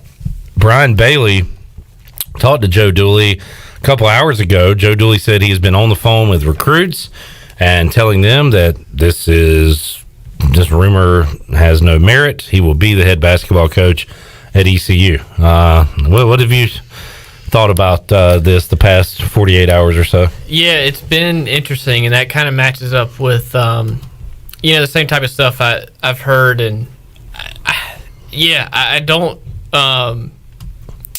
It doesn't surprise me, and I think that's what a lot of people that I've talked to have kind of said the same thing. And if Kansas had an opening, which looks like they had an assistant leave, I'm sure Dooley and Coach Self maybe talked. Whether casually, formally, where. I wish I knew exactly where that kind of stood, or was there an offer or not, or did Joe Dooley entertain it? I'm sure there was some conversations, and maybe that, did those conversations turn into that tweet? And maybe it was something, maybe it wasn't at all. We won't know exactly, but as much as Coach Dooley talks about Kansas and Coach Self, and they're really tight, it doesn't surprise me again if there was some level of conversations, even if it was very casual or or very serious or what. They're really good friends, and it would have been a tough, I think, deal for ECU if he left or does leave to kind of recover from that. But it looks like he's probably staying, and we'll see how it goes. But yeah, it's been an interesting few days on that front. At what point, Ronnie, do you know when the commitments can become official players on the team, students at ECU? When do the letters get signed? I'm trying to think. Not too long away, right? Yeah, I think this summer usually. I think it's a late spring, early summer type deal with that. I'm not sure the exact dates, but I think it's in that range. Because we got those players coming in, but also you would expect some portal news, the positive variety of that, with ECU taking guys out of the portal as well, and we have yet to hear any of that going on. 6 players in the portal for ECU that played last year, but none coming out thus far. Yeah, I mean, and I think all that is going to be fluid through the summer. And at some point, those players have to make a decision because they need to go. Like I talked to Coach Dooley the day after Gardner transferred. He asked him about the offense and how does this change stuff, and he said, the summer might be more important for us this year than other summers. Mm-hmm. So a lot of teams are doing workouts, even if it's not the official preseason part of practice yet. You're doing workouts. The players on their own are playing games or going in the gym and doing stuff. So that's going to be interesting to see if you lose a player, add a player during that process or after that process, if it goes too long into the summer or like early fall, how that'll play out. But I think we're in mid-April. I think May, June, into July maybe. I think the next few months there's going to be a lot of movement and teams trying to kind of find their identity, which obviously ECU is going to have to do after this offseason. Ronnie Woodward joining us. Ronnie, the Pirates back on the practice field on Sunday, and I know you were out there, and it's great to see them. The pause lasted really less than a week, I guess, a week tops. So it was good to see them back on the practice field, inside Dowdy Ficklin Stadium, I should say, on the actual football field. And what, if anything, did you get out of Sunday's post-practice conversations? Yeah, well, we got to watch the very end, 10 minutes maybe, of some team stuff before interviews. And so that was interesting. The one play that stood out, not surprisingly, was Holton Ahlers was kind of rolling to his right, so his offhand, and it was almost like the Montana to Dwight Clark throw, like rolling and just kind of throwing it up, and the ball just kind of hung, and we were like, where's this going? And C.J. Johnson comes out of nowhere, leaps in the air, grabs it. He was pretty hyped up, obviously. And then I asked Coach Houston after, because I know Johnson had been dealing with the leg kind of hamstring thing and had been limited. Was that his CJ's first full practice? And he said it really kind of was his first practice where he was full go and not in and out of drills or not. Can't remember, unrestricted, I think is the word he used.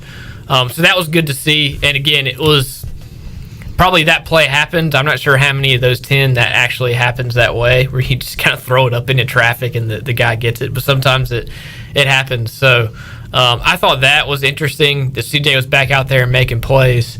And then after practice, Holton Ahlers was throwing to Audie Omatoshu and throwing to Tyler Snead, and they were the only ones kind of out there. And I asked Tyler Snead about that a little bit, and Coach Houston said that Ahlers really has taken a next step, which it seems like he kind of has each spring, but it seems like he's really kind of taken hold of the offense, which he was anyway. But like how he's improved is interesting because he's been a starter and played for so long at this point. So I think the offense is trying to figure some of that out with the pass game, and looks like Ahlers is leading the way. So that, and then DJ Ford is a dude, I think, the safety UNC transfer. I really liked his interview too. Seems like a mature kid. He's older. He's tall. I mean, he's legit 6'4". I mean, he stands over a lot of the other DBs. And he was a good interview Sunday as well. So I think he could really, they're going to put a lot on him, I think. And I think he's going to be in that position to really be an important player. So at times last year, the strength of this team was running the football. And we saw Ahlers have his good passing games as well. And Tyler Snead, the numbers he put up. But what Ronnie is, I don't know, we're months out from it, but what is the strength of this ECU football team in 2021?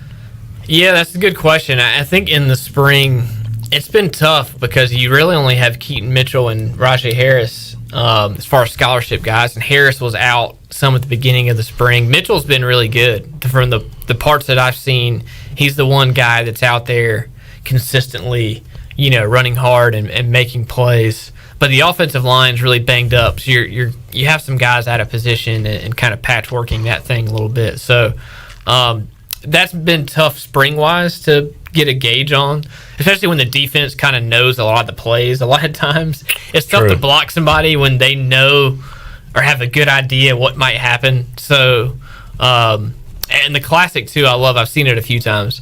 The best is when a play doesn't go right, like you fumble a snap or a handoff, whatever, and the offensive coach is like, run it again. So then you literally know the 11 defensive guys know exactly what play is coming, and you have to still succeed. Yeah. That's a tough deal. So the run game, from what I've seen, just bits and pieces, has been kind of bottled up. But I think that's pretty normal with spring practice type stuff. So you don't have an answer to my question. No. What will be the strength for this ECU team? Judging off offense or defense? Yeah, judging off 2 weeks. Could secondary be a strength? Maybe.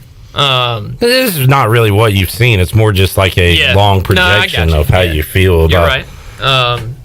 Because Mike Houston on the Brian Bailey show today, he talked about how much he liked Fleming and McMillan and those guys, and you add a Ford to the mix there, and you've got some, I don't know. I still think I made this projection a couple years ago that the D line, and we're starting to get into the years that I said, but 2022, I would hope the D line is a strength because of all they've done recruiting that position, adding bodies, adding weight. Yeah. I'm hoping we can get to that point where we can stuff the run, Ronnie. Yeah, and I was going to say the rebuttal, since you called me out for not actually answering. Okay. Have you ever felt confident saying an ECU secondary can really be a team strength? No. Yeah. So I don't know if I can go there yet. Definitely not. I would say, to me, it's still... You should just go with the default answer and say wide receivers. Yeah, it's still Ehlers and the ability to score some points on offense. But again, I think DJ Ford is kind of a wild card. I think he's a really talented, proven, experienced guy who can help. But the corners are still kind of small, and in the AAC and even App State teams you're going to play, it's hard to play defense in college football now, as a defensive back, because teams nearly impossible. Do so much. Yeah. Yes, I don't know how many teams across the country you can say, you know what, their secondary is really going to carry them this year. Mm-hmm. There's not many Ed Reed, Baltimore Ravens style teams, that play the game now. Even Alabama, I think they got better as the year went on, but they were giving up 50 points to Ole Miss. And so you got to outscore people. And to me, if your quarterback is your best player, you've got a shot. And I think a lot of times Holton Ahlers is their best player, and when he plays that way, they have a shot. So I still think that's a strength. His maturity and experience and potential, if he's consistent with it, I think, that's still a strength. That offense as a whole, the playmakers, the receivers from Hatfield to CJ to Snead, I still think that's something you can kind of bank on more than some of the defensive stuff, I think, at this point. And Tajee Hudson continues to get mentioned by Coach. He was mentioned today on the Brian Bailey show. I think he's got a bright future. My guy Pegues was also mentioned, but unfortunately he was mentioned because he's been out with some COVID stuff. And he's a guy I want to see get on the field, Ronnie, because I love those big, tall, physical receivers. Terrell Green, Pegues. The problem is those guys never do anything in a game. The spring darling. Terrell Green was the spring beast. Man. Wow. I thought he was the man. Yeah. And I did for 7 years, and it just never panned out. Pegues has a cool last name. He's got a cool name. He's got a great build, but could be one of those guys that it just doesn't translate in the fall for whatever reason. And Blake Prohl not coming back, I think, has opened up an opportunity. It sounds like Audio Matoshu is kind of taking that next step to be that main outside receiver, but there's going to be some opportunities, I think, for some of those guys to step in and make some plays. Tight end position still up in the air as well, although Shane Calhoun was mentioned as by name today. Always and I know you do too, keep an ear out on who the coach is mentioning unsolicited, right? Yep. Like if you ask about a particular guy, he's going to talk about him. But if you kind of leave it open ended and he brings up a guy, you're like, oh, let me jot that down. Yeah, you're right. Calhoun, one of those guys. I did that yesterday with Coach Houston about the receivers because he talked about CJ, and we know CJ Johnson. I was like, how's replacing Blake Prohl? Like, how's the receiver depth kind of coming along there? And he mentioned JJ Johnson. It's the same thing. I was like, wouldn't have guessed that, but he mentioned Umatoshu. Somebody else, maybe Josiah Hatfield, and then mentioned J.J. Johnson being consistent. So you're right. If you ask about position groups, that's the way to kind of figure out who's maybe doing what. And it stinks because we really haven't had an opportunity to talk to position coaches like we have in years past, and we can get a little more insight. But Jeep Wade. Can't talk. Scratchy voice. Jeep Wade was always great to talk to. The best, yeah. All right, Ronnie, anything else we need to hit on? That's it? Man, there was something I was going to ask you about today, and I forgot about it. Was it ECU related or non-ECU related? I want to say non. Are the Nationals any good? The Nationals are not playing well. Okay. But speaking of COVID, they've had COVID issues. Right. So they're trying to get it together. Missing guys like Josh Bell and Kyle Schwarber. All the new guys brought COVID in? I was pumped about Schwarber, man. I think he could have a really good year, but he hasn't been able to play. Patrick Corbin missed the start, and he started Saturday, I think, or yesterday maybe. But, yeah, it's been a struggle. All right. Well, if you think about what you wanted to ask me, just text me or something. Yeah, I can't remember what it was. I think it was a random kind of story type of thing. All right. How much time do we have? That was the question? Yeah. We got a couple minutes. Okay. I was going to share, I know we talked about this, like watching sports with our wife, like type of thing, and like it's really fun. My wife got it. Hopefully she's not listening. Sometimes she does, but during the Gonzaga semifinal game, that was really good. She got into like points in the paint. She was like, "What is that?"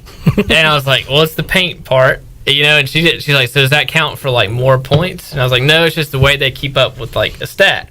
Like if they're really close to the basket, it means they're getting like inside points. Yeah. So then the game was awesome, and she was into it. So they'd get the ball near the rim, and she'd be like, paint, like shoot it. So she was like trying to mentally like thinking that was really important. It was really funny. The most important part of the game, points in the paint. Points in the paint. I was like, so something she's going to be watching from here to the rest of her life. Yeah. And she always, we used to talk NASCAR too. She's always asking about like with sports, like when they go to the bathroom. Yeah. I don't know. I've never. She's like, when do they pee? Like this game's taking a long time. I don't know. They're playing like a basketball game in the Final Four. I don't think they're worried about. Like, yeah, I mean your body. I don't know. Your body knows that now's not the time. Yeah, she was so concerned about what NASCAR racers drivers. Yeah, drivers do during these long races stuck in the car. I'm like, I don't know. They figure it out. Yeah.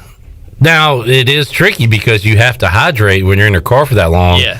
And at the same time you have to hold it. So I don't have the answer to that. I never have it either. That's she always trumps me, no matter what. What do these football players do when they have to go to the bathroom? I don't know. I think you just go. I'm not sure. You just go and worry about the. I never have the answer. Yeah. All I right. was proud. She got the points in the paint thing. Points in the paint. And she knows how to keep score at a baseball game, like a champ. I enjoy doing that. For me, it's nice to look, but also I feel like the game goes kind of faster if I keep score. You're and kind what's of going on. engaged to it. Here's what I need to do. I just saw Joe Musgrave's the score kept by the announcer when he pitched his no-hitter the other night. And man, and I bet you do as well, but his scorecard was so pretty. Oh, mine's not. Mine is so sloppy. Yeah. I'm going to try to do a better job of keeping a neater scorebook during the game. See, I'm the opposite. I like when it's messy and like only I can read it, because then it's like a pride. Like, yeah, you don't know what that means, but I do. Like that's an F7 or 5-3. And they're like, what is that? I'm like, I know what it means. As long as you know. That's, Redbeard says they sweated out talking about the athletes urine and stuff. Yeah. Interesting. Thank you, Redbeard. Maybe that'll just be our universal answer when she asks. Next time she asks, say they sweat it out, and then golfers. She'll have 100 more questions. What do they do when they're playing the Masters for 6 hours? Find a tree? I don't know. Yeah. Sweat it out. You'll see sometimes guys will intentionally hit in the woods. Yeah. So they can go to the bathroom. All right, Ronnie. Thanks for hanging out. All right. Let's take a time out. We'll come back and visit with the BMOC, Jeff Nadu. Talk some baseball, basketball, FCS playoffs coming up this weekend, I believe. Watch out. Ronnie and I are excited about ECU being on the road this weekend. Be nice to have a weekend off. Yeah. Maybe some FCS playoffs. I think it's not this weekend, but the following weekend they'll announce the seedings coming up this weekend. But anyway, we'll dive into that and more when we return on Pirate Radio Live here on a Monday. Back with you after this.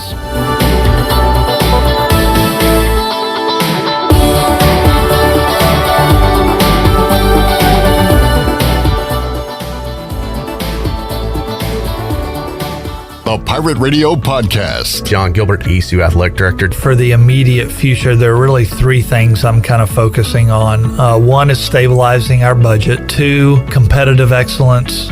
We need to win. And then the third piece would be our student-athlete life. Listen to every Pirate Radio podcast now by visiting our podcast channel and subscribing in Apple iTunes or SoundCloud. The Pirate Radio Podcast is powered by White Claw Hard Seltzer, proudly distributed by Coastal Beverage.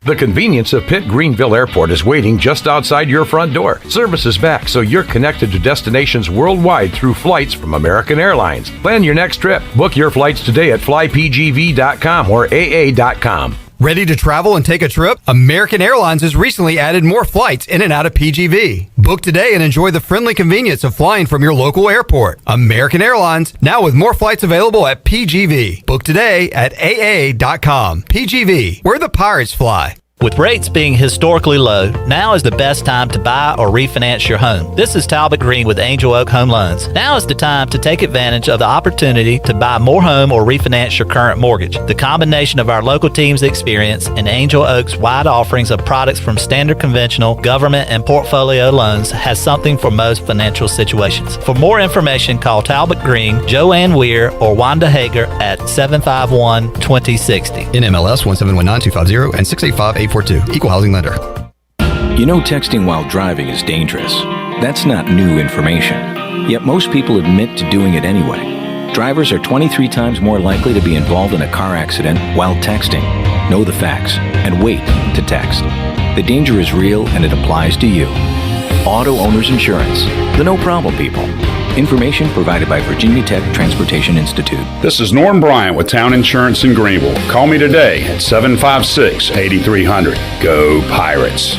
In studio today with Tony Edwards from AG Home Solutions. And Tony, you love to help people remodel spaces or even do new construction. We do, and we also can help people find financing when they want to do projects like this. And so we partner with folks like Joey Barrow with Annie Mac Mortgage. And Joey's in studio with us as well. And Joey, people have a lot of financing questions to be able to help reach the home of their dreams, whether it's remodel or new construction. No matter how large or small the project may be, we have options for you. Even if you have credit concerns, we provide guidance to help you get the home of your dream or turn the home that you currently have into the home of your dream. Joey, how can folks get up with you? You can call us today at 917-8400, or you can go to our website at greenville.annie-mac.com. And Tony, what about if people have renovation questions? How can they get up with AG Home Solutions? You can contact us at 947-2526 or check out our website at aghomesolutions.com. Thanks again to Tony Edwards from AG Home Solutions and Joey Barrow from Annie Mac Mortgage joining us today. At Tiebreakers, we pride ourselves on serving big, juicy wings. I'm talking big and juicy. Our chickens are the same ones that kick sand in the other chickens' faces. If our chickens played football, they'd be linebackers. The competition's chickens, they'd be skinny little kickers. Trade those kickers in for linebackers. Tiebreakers is open every day at 11 a.m. Follow Tiebreakers on Facebook and Instagram for daily updates. East Coast Grading and Utilities is your source for clearing, hauling dirt, and concrete work. East Coast Grading and Utilities handles all sewer and water issues as well. I'm David Vaughn. Whether putting in a new subdivision or helping you with any and all of your drainage problems, I can get the job done. Call me at 531-7494. No job is too big or too small. East Coast Grading and Utilities. Friends helping friends. 531-7494 for East Coast Grading and Utilities. This is Coach Steve Shankweiler, offensive line coach for East Carolina University football, and you're listening to Pirate Radio, the voice of the Pirate Nation.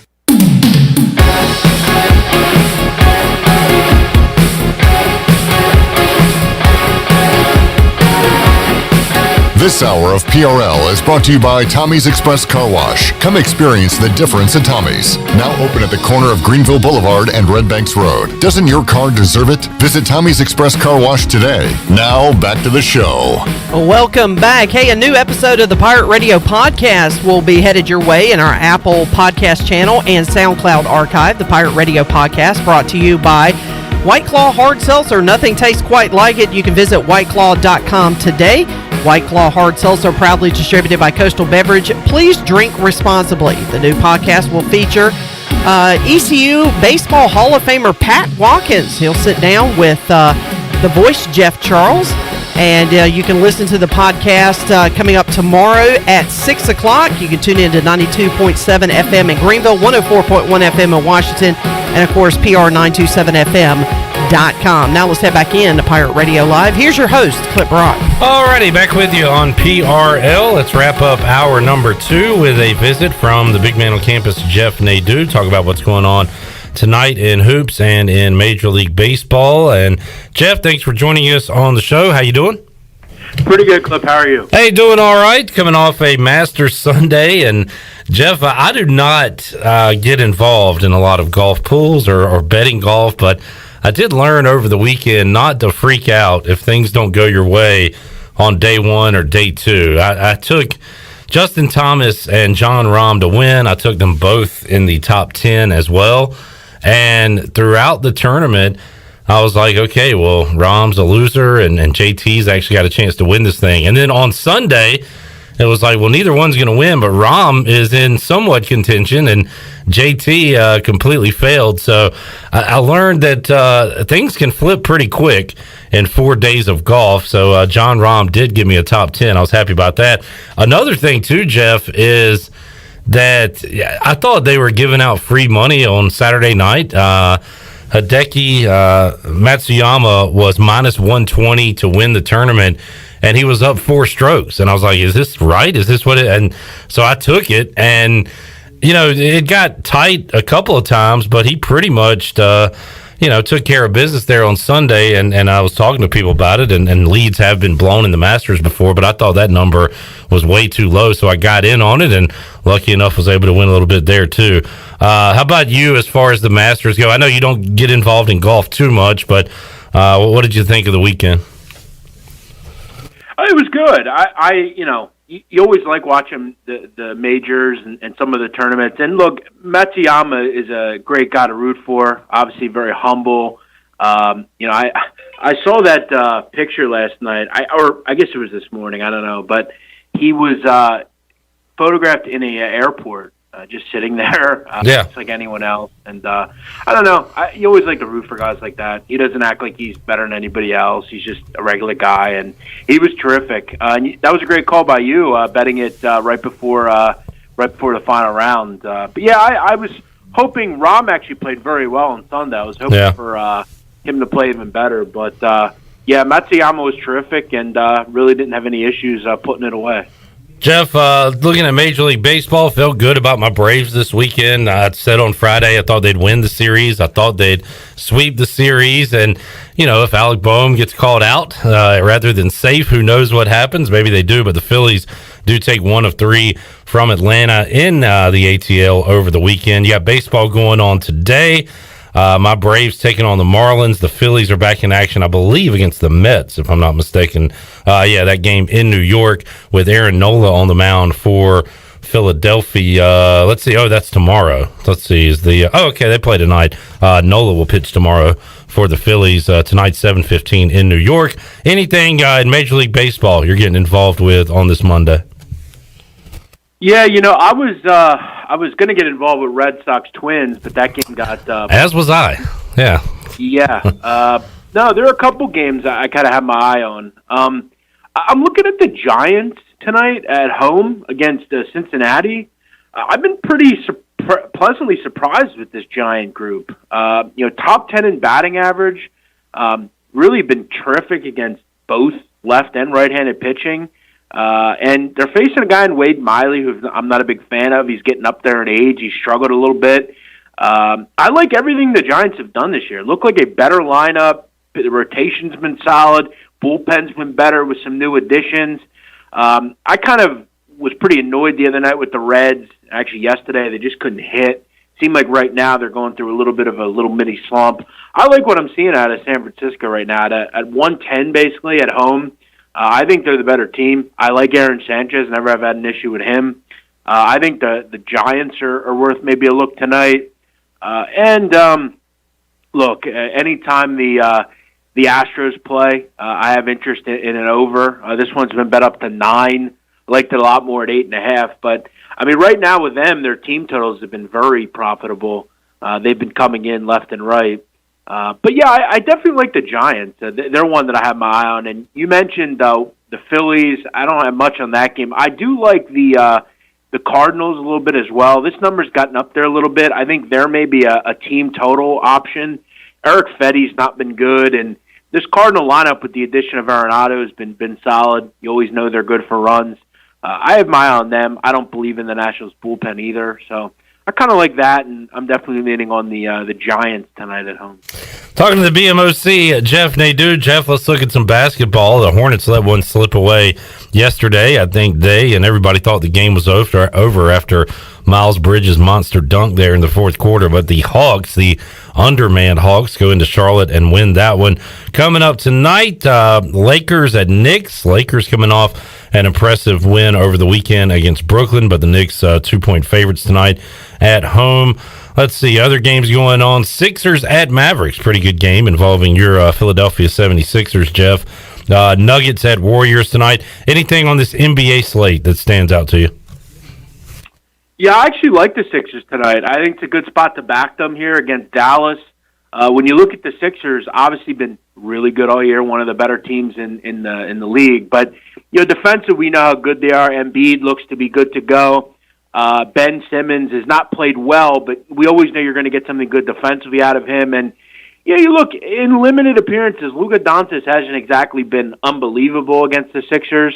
I kind of look at them, and with Embiid back in the lineup, I have a lot of interest in betting them. I think they're very good with Embiid in the lineup, and he seems to be healthy. Thibault's played well for them. They've gotten a lot of production out of the bench as well.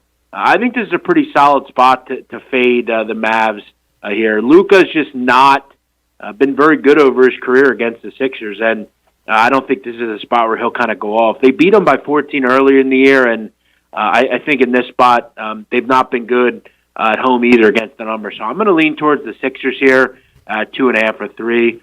I also like the, and again, this is a spot that I've talked about on your show before, Kings overs.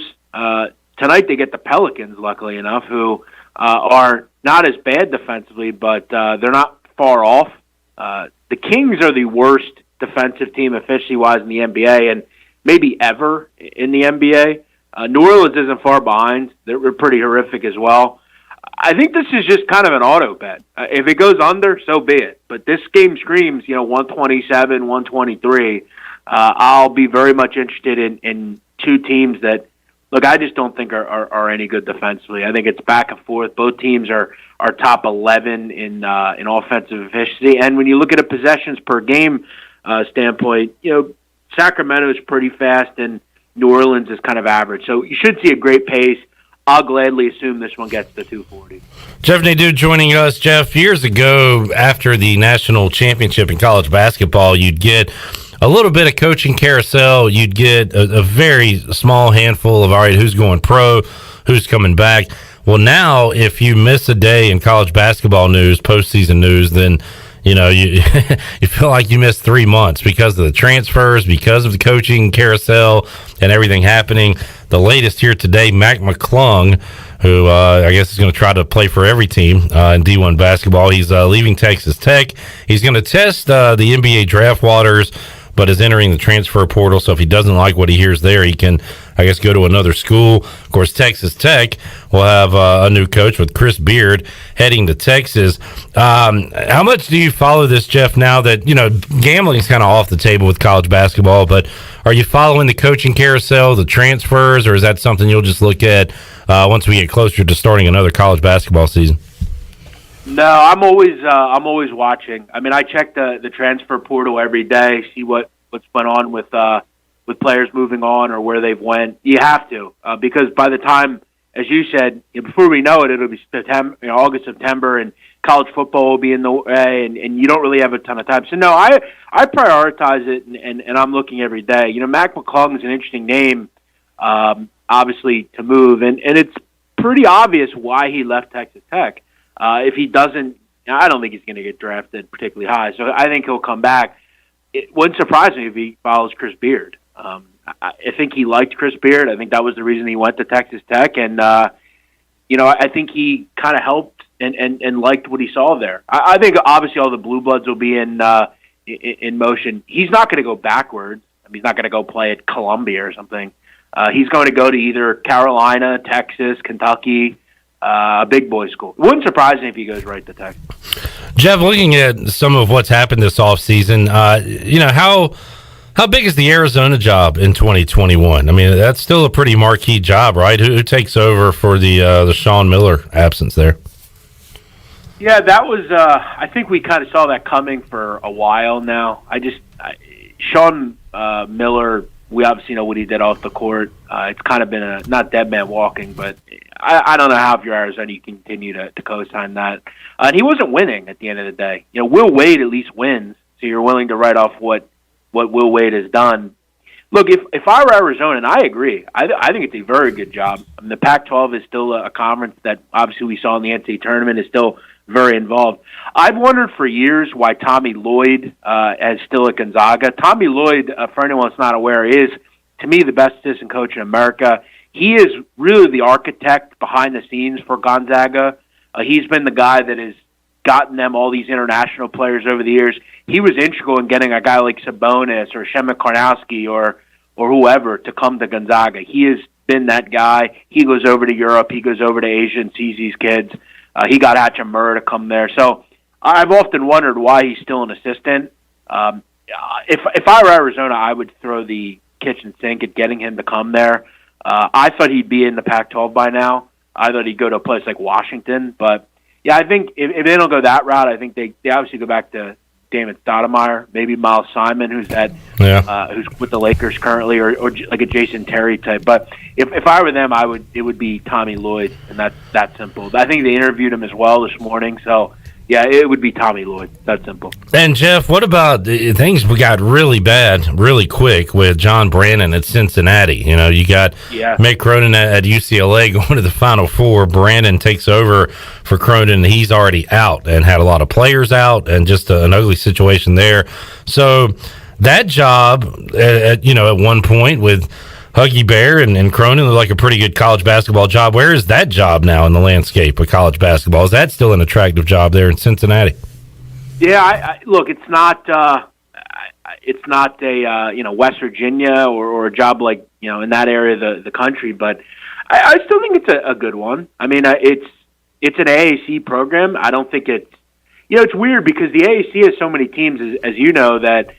A team like Temple that was once a prominent basketball school that, kind of on the background. We've seen Cincinnati over the years, but as you said, it went downhill quickly with John Brennan. From what I understand, it looks like they're going to hire, at least I would imagine, a guy, Eric Martin, who played there. It was a guy that was at Cincinnati, West Virginia assistant, served under, obviously, Bob Huggins, who was a coach at Cincinnati as well. I'd have to figure he wrote a nice letter of recommendation. So, I think he would probably be the guy, but you're right. I mean, quickly that has become, and it's still a good fertile ground for basketball. Ohio's a good basketball state. Right. Cincinnati's always been good for that kind of thing, and you're right near Indiana and stuff. So yeah, I think it's a good job, and it looks like they're probably going to go the assistant route and go to a guy they're familiar with in Martin.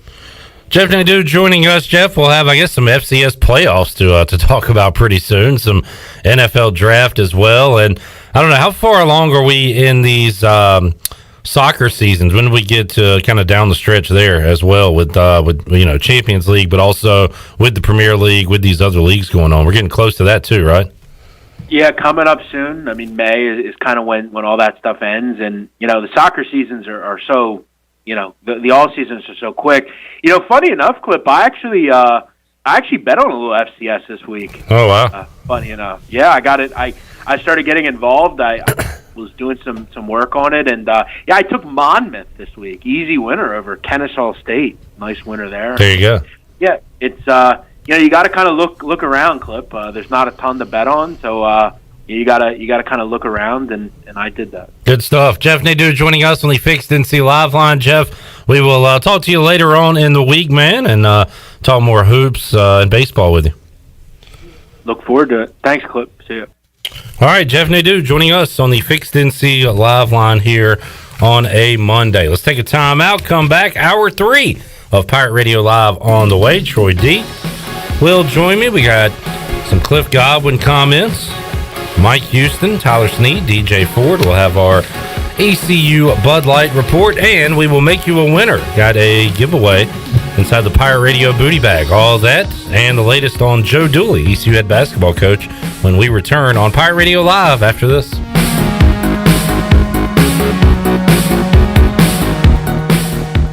The area's #1 pool builder for over 40 years is Greenville Pool and Supply. From fiberglass to vinyl to custom concrete, they do it all. And if you already have a pool, make sure your water is clean and safe this swim season with the help of the pros at Greenville Pool. If you bring a water sample to them, they'll test it for you in the store for free. And going on now is the annual water care sale with 20% off all water care products in the entire store. The 20% off sale is going on now until Saturday, April 17th, but only at Greenville Pool and Supply.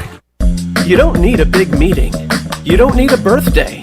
You don't need any excuse at all. You just need to love subs. Times 12. Order the Jersey Mike's catering box today. Jersey Mike's. Be a sub above. Good things come to those who wait. At Jersey Mike's, they also come to those who don't. Download our app, order ahead, and skip the line. Cut to the Chase by Jersey Mike's. Be a sub above. In sports, if you think joy only happens after you win, think again. Look at the world's most successful athletes like Serena Williams, Brooks Koepka, and Alex Morgan. They don't spend all their days grinding away. They take time to enjoy themselves, like getting together with friends over a Michelob Ultra, because they know that happiness is the key to winning, and that joy is the whole game, not just the end game. Michelob Ultra. 95 calories, 2.6 grams of carbs. It's only worth it if you enjoy it. Enjoy responsibly. AB Michelob Ultra Light Beer, St. Louis, Missouri. Hey Pirate fans, this is Coach Joe Dooley. The physicians at Orthopedics East and Sports Medicine Center have been caring for our athletes at East Carolina for more than 35 years. Whether it's treatment for your sports injury or it's time for a joint replacement, Orthopedics East provides the latest in operative and non-operative orthopedic care, physical therapy, and diagnostic testing. For experience and professional services, call the folks at Orthopedics East at 252-757-2663 or visit them online at orthoeast.com. Go Pirates! Hey Pirate fans, it's time to get that yard done right with the new John Deere mower from Quality Equipment. Our premium lawn care lineup is what every homeowner needs this spring. A John Deere will change the way you mow with easy-to-use attachments, effortless steering, and intuitive controls. Right now, save up to $700 on X300, X500, and X700 series mowers. Learn more at QualityEquip.com and get quality done right. Offer ends 10/29/21. Some restrictions apply. See dealer for details. Wait up. Papa John's has a new stuffed crust. Oh, we did it. All our tweets, DMs, and carrier pigeons worked. This ain't just stuffed crust. This is Papa John's crust. Stuffed. Hey Pirate fans, order the new Epic Stuffed Crust one-topping pizza for only $12. The new Epic Stuffed Crust Pizza is the MVP move for game day or any day. Place your order online at papajohns.com and sign up for Papa Rewards. Papa John's, the official pizza of the ECU Pirates. Hey Birdland, Orioles 2021 single game tickets are on sale now at Orioles.com/tickets. Tickets are flexible and affordable. Individual tickets start as low as $15. Purchase your single game tickets and choose from popular promo dates, including the Memorial Day Beach Towel and more. Plus, to make sure your experience is worry-free, we've introduced enhanced game day health and safety protocols. Capacity is limited, so select your dates and purchase tickets now at Orioles.com/tickets. At Jimmy John's, we don't make sandwiches. We make the sandwich of sandwiches. We use fresh veggies because we don't hate salads. We just feel bad for them. We make our sandwiches exactly how you want because you're the one who's eating it. And we bake bread all day, every day, because stale bread isn't bread. It's croutons. Sandwich history is written by the victors. Good thing we have legible handwriting. Jimmy John's, the sandwich of sandwiches. Order pickup or delivery on the app. This is Pirate Radio, WGHB Farmville, 1250 and 92.7 FM Greenville, WDLX Washington, 930 and 104.1 FM Washington.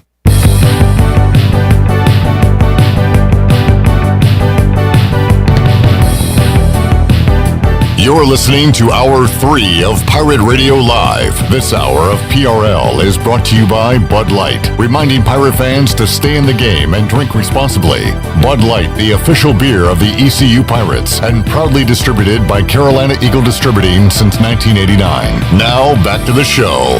Welcome back. University PC Care has been Pirate Nation's go-to IT expert since 2006. University PC Care are the local tech support experts for any of your business needs. Let University PC Care take care of it so you can take care of business.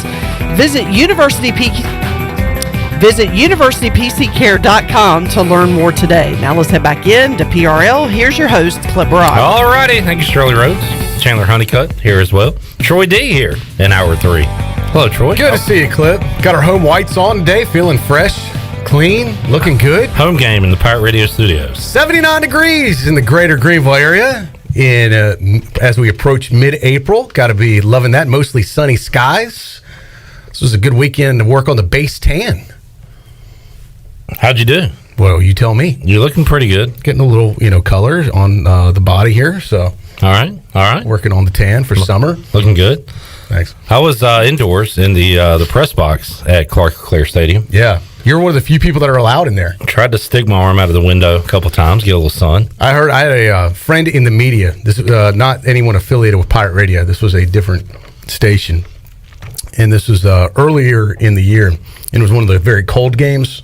And he's a legit credentialed media member. And I should add, we could play game guess the media member, but we won't. And he went in the media box, press box. And there was only like a couple people. I think Ronnie...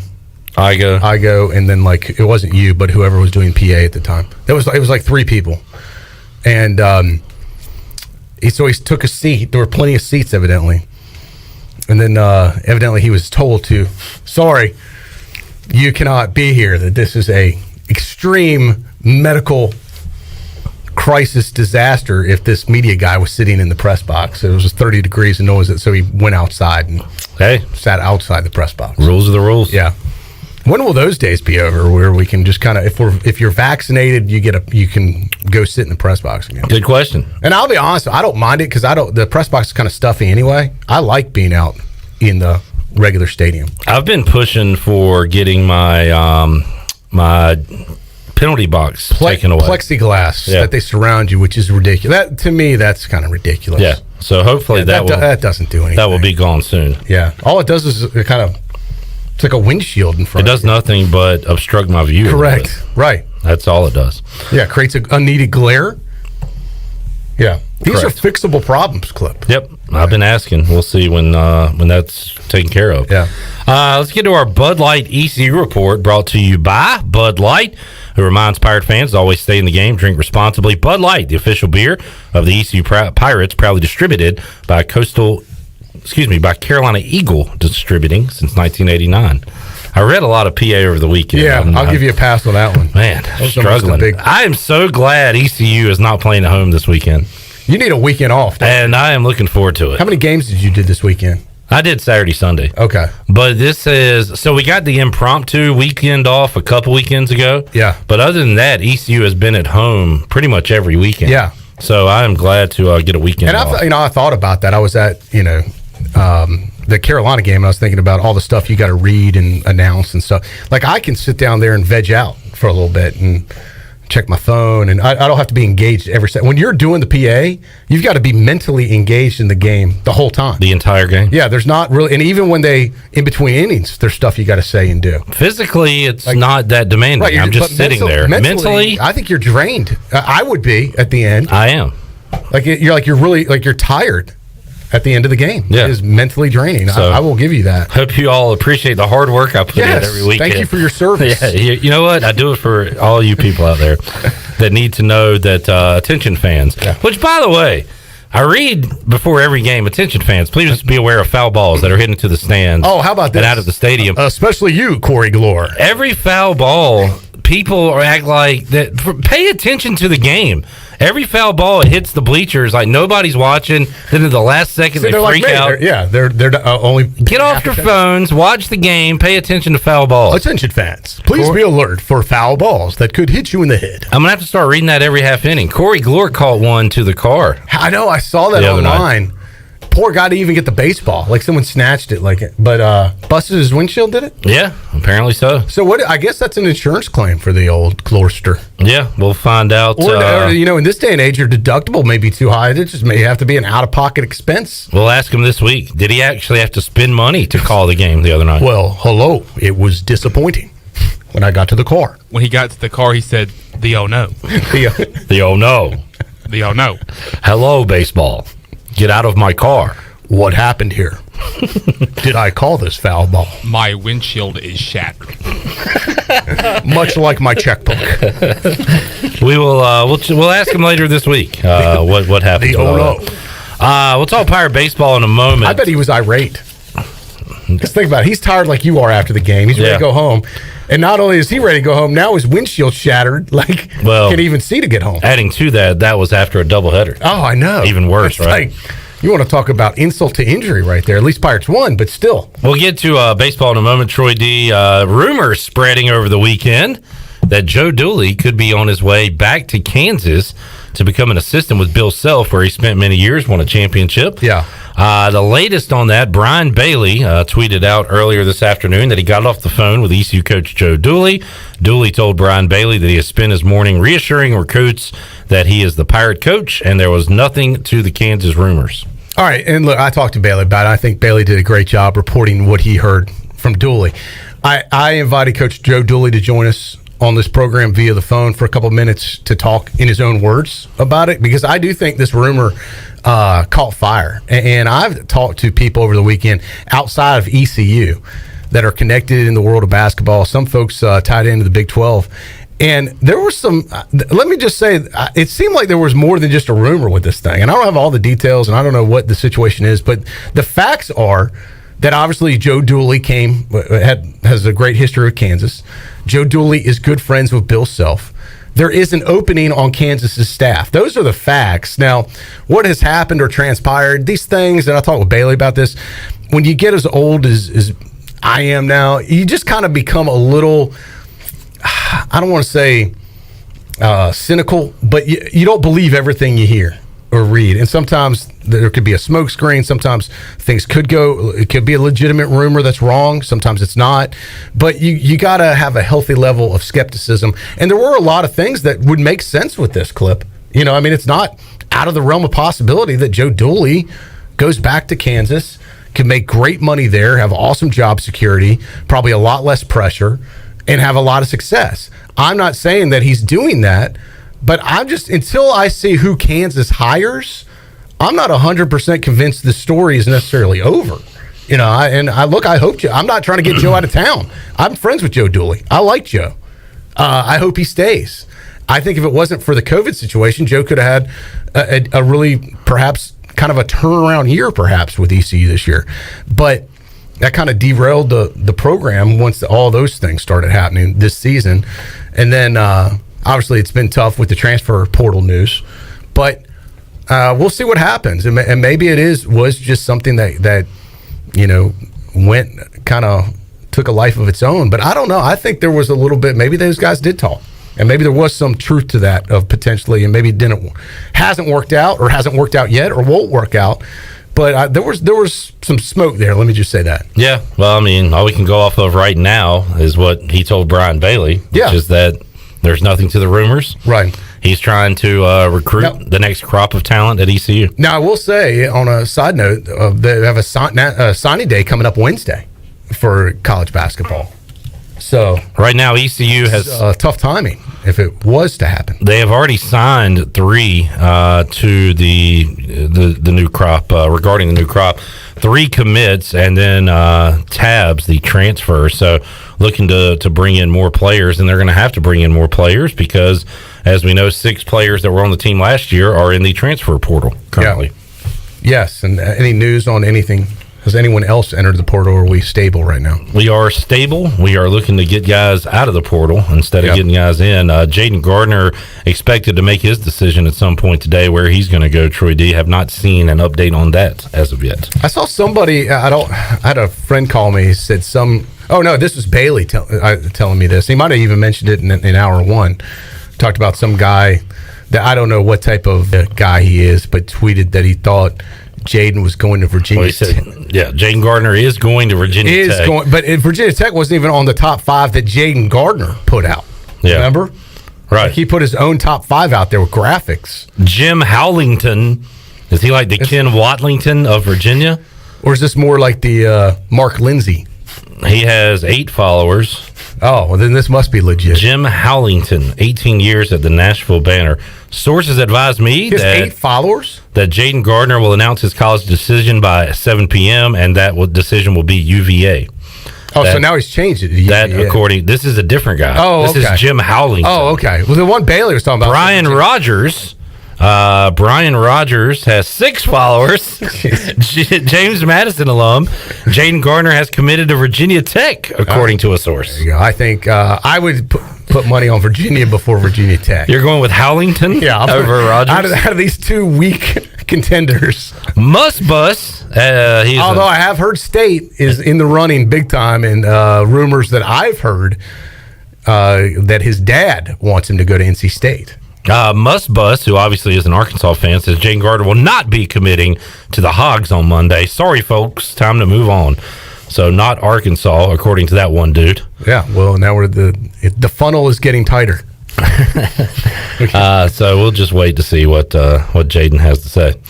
But yeah, NC State, a possibility as well. I hope he goes. I would like to see him go to Arkansas or somewhere outside of the ACC. Yeah, I really, on a personal note, don't want to see him at NC State. Yeah, definitely. I prefer that not happen. All right, another great baseball weekend, Troy D. Let's hear a little bit from Cliff Godwin following ECU's sweep over Memphis. It was a tight game 4 for 8 innings. The Pirates broke it open in the bottom of the 8th. Here's what Cliff Godwin had to say. You had a 5th-year senior with Smitty and then a 5th-year senior, in Durham going. His changeup was giving our right-handed hitters fits, as you guys could see. We're lucky. I shouldn't say lucky. Probably didn't mean to throw the fastball where he threw it to Seth. Seth was able to get a swing off, but Smitty was the best he's been all year in a time that we needed him to be. Went deep into the game, and what Cam Colmore did, there's no words for what that guy just out there. He wanted to go back out there and finish it in the 9th, and once we expanded, I told Dietz, I was like, nah, we're going to go to Ryder and let Ryder throw some strikes and make him beat us there, because he had done what he needed to do. The turning point in the game for me was when 2 things. When Cam gave up a leadoff double in the 8th inning, and then they didn't choose to bunt, and he punched. I think he got behind 3-0, and he struck the guy out, and then got out of the inning. And then that's when we were able to, Norby lines a ball off the pitcher, gets to first base. Franny hits the opposite field single, and I asked Seth Caddell. This was the other part. I said, "Hey, can you get this bunt down?" He says, "Coach, I can do it." And he goes, "I don't know where it's going to go, but I promise you I'll get it down." And off a guy that it's tough to bunt off of. That's their guy. That's their closer. He's throwing 92 to 94 with a hammer of a breaking ball. And Seth got it done. And Josh Moreland, when it mattered, got a big swing, and then we just kept rolling. All right, gritty, gutty, break out your sports glossary for all those terms to describe the Pirates. Another 4-game sweep. Again, overall, Troy, 8-0, so they're dominating the league, but at the same time, they're having to win these games by the skin of their teeth at times. They're close, but the good thing about this team is they're not afraid to come from behind, and they can rally when they need to. And Clip, they're on a serious roll right now. Would you say that? I've heard things are getting serious. I've heard this is very serious right now. Seriously, Shirley, how serious is it? You can't be serious, can you? Coach, this thing is getting serious, man. You got a seriously good season working, a seriously good day going today, and a seriously good streak on the line at the moment. What must it all feel like at the?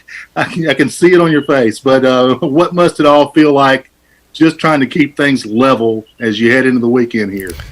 Mark Lindsay, seriously, asking some serious questions. Cannot be serious with that question. Lindsay does it again. He's the man. He's the show. I just think he does it like he wants to ask a question and they hadn't really thought it out. So he's like thinking his question as he's talking. But my point is, if you don't really have a question, then don't ask one. No, he's the reason we show up to these post game Zooms. He's, as I said earlier, he's Eminem. He's Slim Shady. He freestyles everything. He does not prepare. There's no thought ahead of time about what he's going to ask or say. And he never really gets to a point, but eventually he does get to the end of his question / Where statement. do you feel like you've learned the most about your defense so far? What have they gotten better at, best, and besides what you just talked about, where they got to get better at?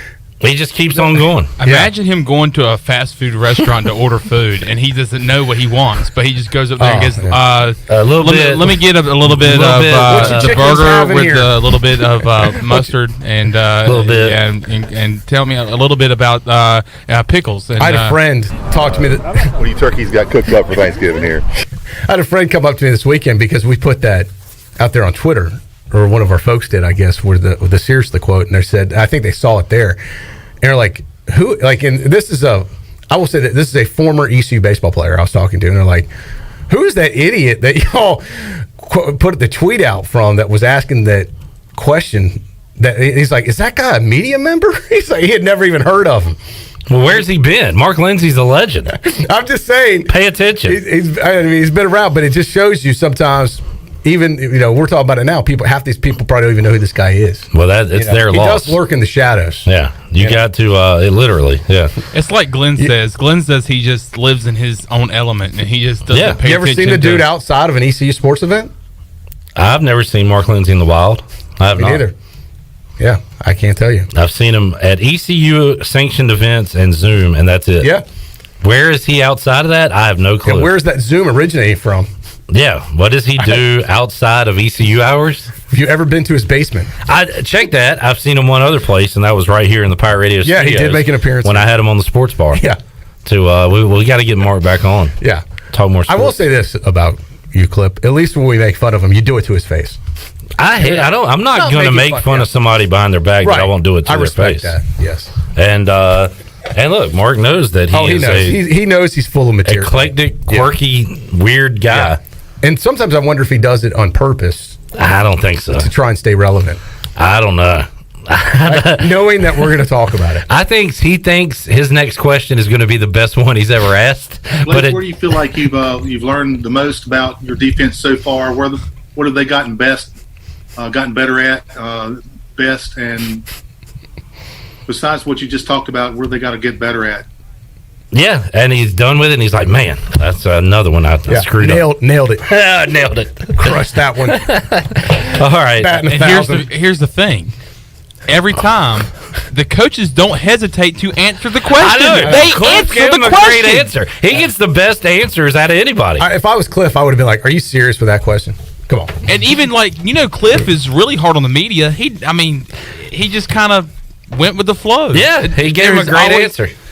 I mean, maybe we're doing it wrong. Was it David Blackwell that just answered? Was it the turkey question? Yeah. What do you turkeys got cooked up for Thanksgiving here? Hopefully try to get a little momentum going here. I don't know if they know that Mark is just going to ask those dumb questions. They just got to roll with it. Maybe like Tom and Malcolm go ahead and give him a heads up. Hey, this guy's going to ask you a really screwed up question, but just go along with it. I will say it seems to be happening more and more often. I guess maybe it's like you match up against this particular ball club as you come into this week. That's a pretty that could play at a higher level, of course, for sure.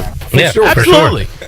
What the hell question was that? I've heard that clip 20 times now, and every time I hear it, I get more confused. The coaches never say, "Hey, can you kind of rephrase that?" Or could you ask that in the form of a question again? Like, what did you just say? Maybe he should be the host of Jeopardy. All right, this week Aaron Rodgers. Next week Mark Lindsay. Lindsay, and he's going to be a guest host at AJ's next Wednesday. I'd like to send Lindsay out to cover the next Washington Pack game. Oh yeah, and let him ask the question because I heard you guys talk. I heard y'all play it. Yeah, I want to put some ranch on it. It wasn't a press conference. It was a post game. It was someone stuck a camera in his face after the playoff win, and it was all after emotional. the win to get to the playoffs. I had a couple questions on that though. Can we play? Can I ask you guys? Like I've heard that played now. I heard you play it earlier. I'll take any and all questions on this. Let's play the full cut, Shirley, and I have some questions I want to ask you guys about. All right, on this. 4 years, man. We were a punching bag, man. People beat up on us. They laughed when I was 26 years old coming to run the triple option. They laughed at our kids. They laughed at our community. We got behind it in the weight room, in the classroom, and everything. When we were working out for COVID, our conference was laughing at us. And now we're the champs. No cold conference champs. God is good. Our kids are better. So I'm so proud of our kids right now. Is this the best game you've ever been a part of? Oh, man, yeah. Everybody had them picked. The whole world had them picked. Eat your words if you picked them.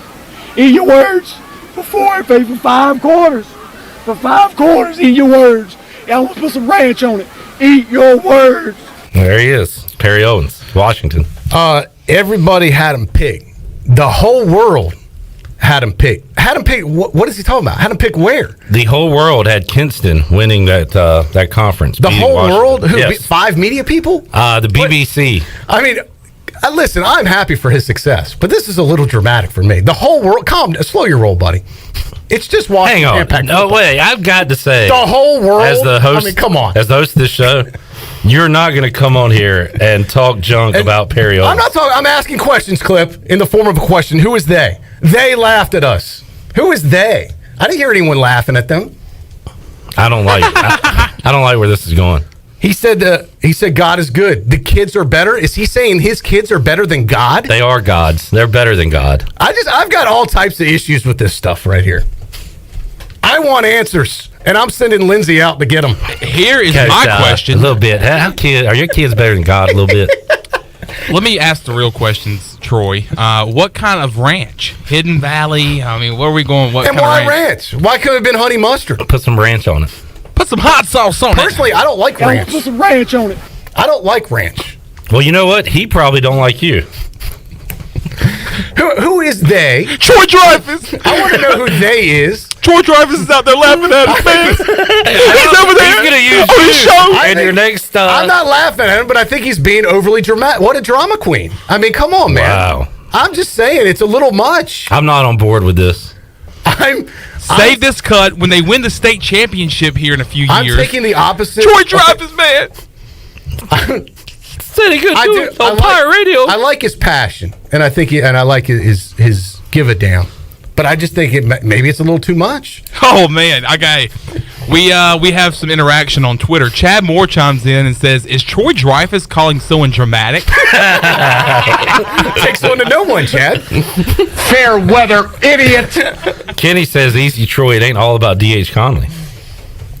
Hey, look, I'm a big fan of a lot of high school teams.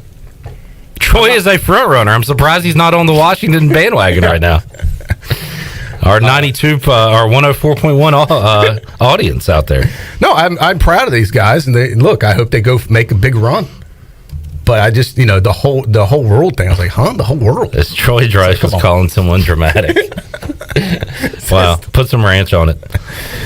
A little much. Yeah, I want to put some ranch on it. All right, let's make somebody a winner right now, Shirley Rhodes, and open up the booty bag. Booty, booty, booty, booty. Nobody booty said everywhere. You could win this, Booty, folks. booty, booty, booty, booty everywhere. The whole world says you're not going to win this booty bag. They laughed at this booty bag. Prove them wrong. 317-1250. When I was calling number 7 last week, they said I wasn't going to do it the next week. And look at me now. I'm calling 12. Put some ketchup on it. Shirley, what are we giving away? We are giving away a shrimp taco lunch courtesy of Chico's. Put some sauce on it? Put some sauce on it. They laughed at the shrimp taco when it first came out. They said, how could a Mexican restaurant serve shrimp tacos? That's not Mexican. What color? Look at it now. It's the #1 dish in Chico's. What caller, Shirley? I'm going to go with caller number 9. God is good. Mexican tacos are better. 317-1250. Caller 9 is a winner. We're back after this.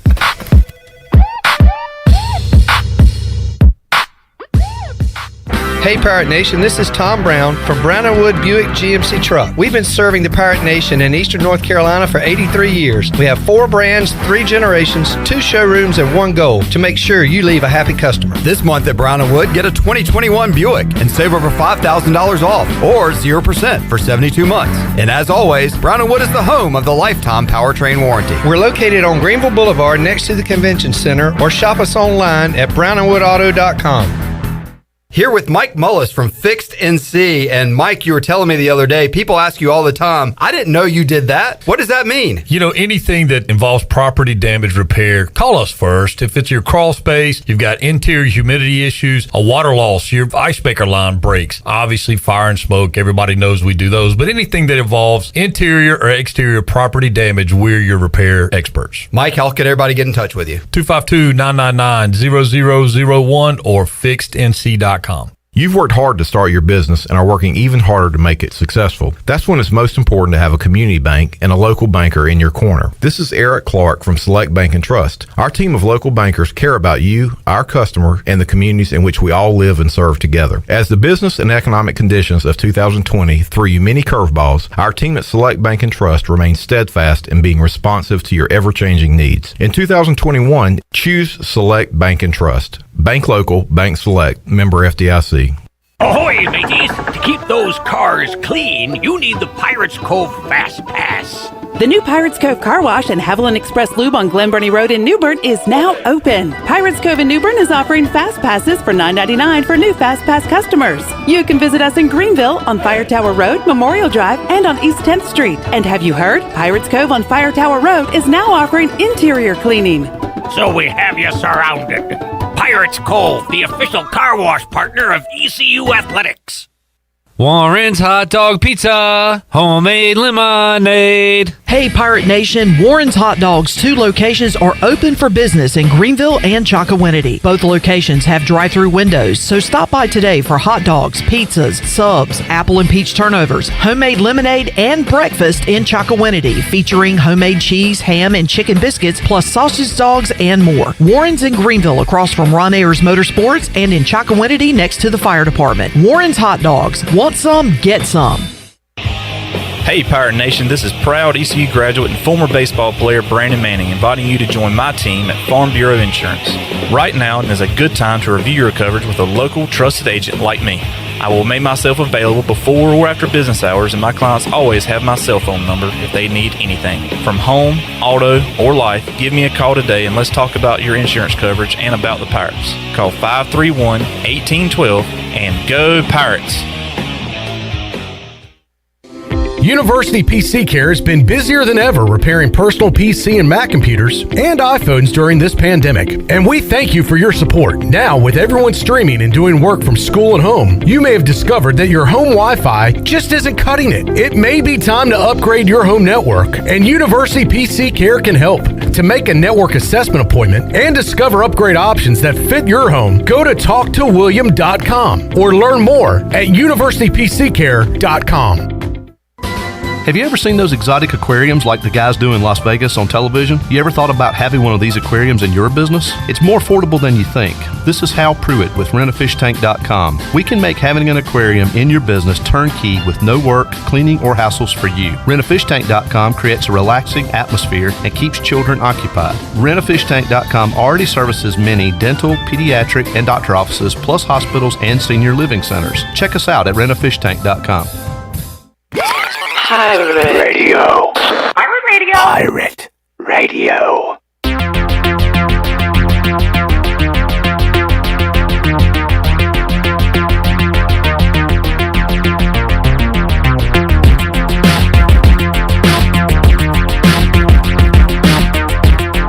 You're listening to Hour 3 of Pirate Radio Live. This hour of PRL is brought to you by Bud Light, reminding pirate fans to stay in the game and drink responsibly. Bud Light, the official beer of the ECU Pirates, and proudly distributed by Carolina Eagle Distributing since 1989. Now, back to the show. Welcome back.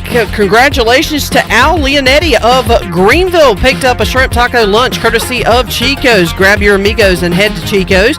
Enjoy your favorites like shrimp tacos, steak and chicken fajitas, burritos, enchiladas, ACP, and more.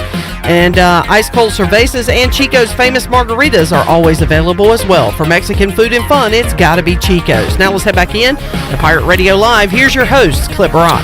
Congrats, Al. Glad to hear you're listening. Al's Phillies got a gift from the gods last night to beat the Braves on a call where Alec Boehm never touched home plate. That's been how did they even go to video replay? I assume they had to. And just completely blew the call. How do you blow that call? Because I could have seen that a mile away, and I wear glasses. What happened again? The guy never touched the plate on a home run, and they called him. No, he was sliding in. Oh, sliding in. This is the MLB version of the Tulsa game for East Carolina. Yeah, an absolute screw job. Oh. And I'll see if I can find a video of it. Man. But, I see there what you you're go. saying. Okay. I went completely in front of and then around home plate. Yeah. He's tagged out, called safe, and the play was reviewed. It's like his foot turned right at the wrong time. It did a weird twitch. Like his ankle. Yeah. Like normally if it did, it's very bizarre. I'd like to get an alternate view of that and see if that... So interesting. Braves got screwed. Let's Braves see. get screwed. Braves get screwed. No. Mama's family. Coming up at 6 o'clock, Troy D, the Brian Bailey Show. If you missed it at noon, you can catch it at 6 with Mike Houston. And Coach Houston was in for the entire hour today. Yeah, I heard a lot of that. Talked to Coach beforehand. And by the way, can I say Coach is looking jacked, by the way. Like, my life goal is just to get as good a shape as Coach Houston. I know what he's been doing during his off time during COVID, and that's hitting the damn gym. He's a barrel-chested individual. God, his arms looked beef today. I mean, I was pretty impressed. Well, he loves to compete in the weight room and be physical. And I like to take on Donnie. It's a great bunch. We were doing that earlier before the show. Compete. It was very physical in the gym. This is a great group. This is a great bunch. Bunch is said quite a bit. Yes. Physicality.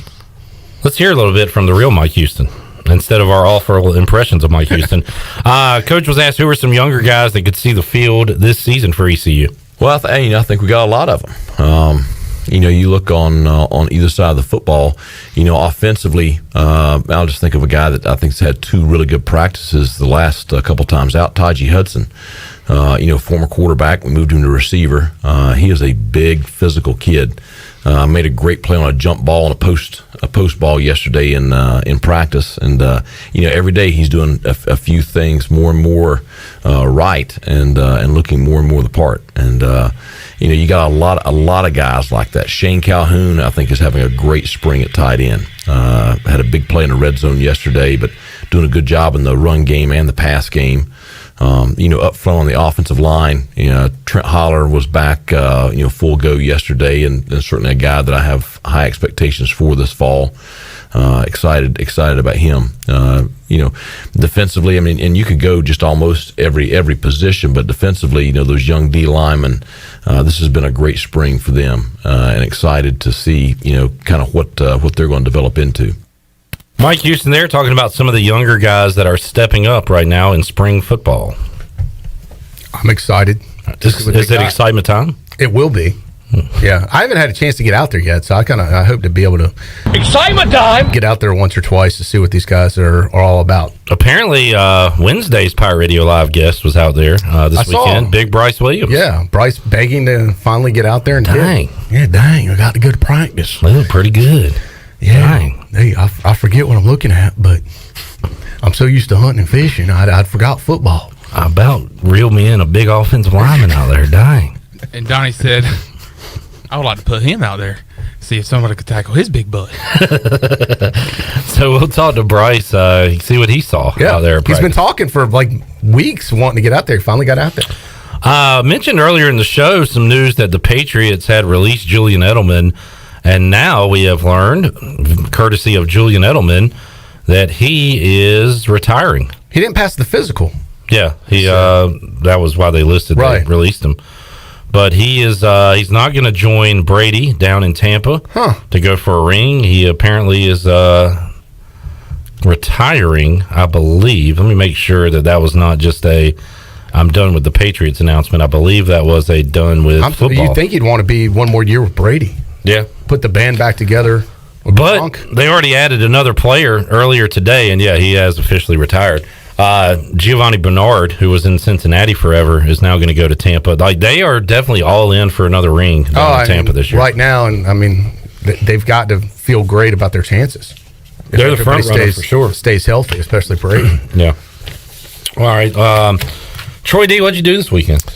I saw, who was it? Someone asked online. Oh, Steve had a question. Steve Hill said if I have any more urinal stories. That was a bathroom story from last week. You'll have to Luckily, he does not. Have you been in a public restroom since? How do you know, Chan? Actually, I was at this was interesting. First music concert I've been to in probably a year and a half, maybe 2 years, because I probably didn't go to one the year leading up to COVID. And then no one had any concerts last year. This was the first time this past weekend, for me anyway, I felt like I forgot totally about COVID, coronavirus. Like, it almost felt like, wow, things are like, this is what life used to be like, Clip. I was at a major concert put on by the Strut Masters Championship. This was a kind of Miles Minges and the guys put this thing on. It's basically like the Big Rock of hunting competitions. This was their first annual. It's a turkey competition. They're trying to get it to be a huge regional thing. And this is the first time they did it. They're off to a great start. I know you don't think turkey hunting in Troy, although you may think of turkeys when you think of Troy. But I like the post-hunt party is what I'm in it for, Clip. You're not a rooster neck, though. No, like I'm Billy Weaver. Not a rooster neck. I was trying to think of, what was Billy Weaver called? But ironically, Rooster Neck was there, too.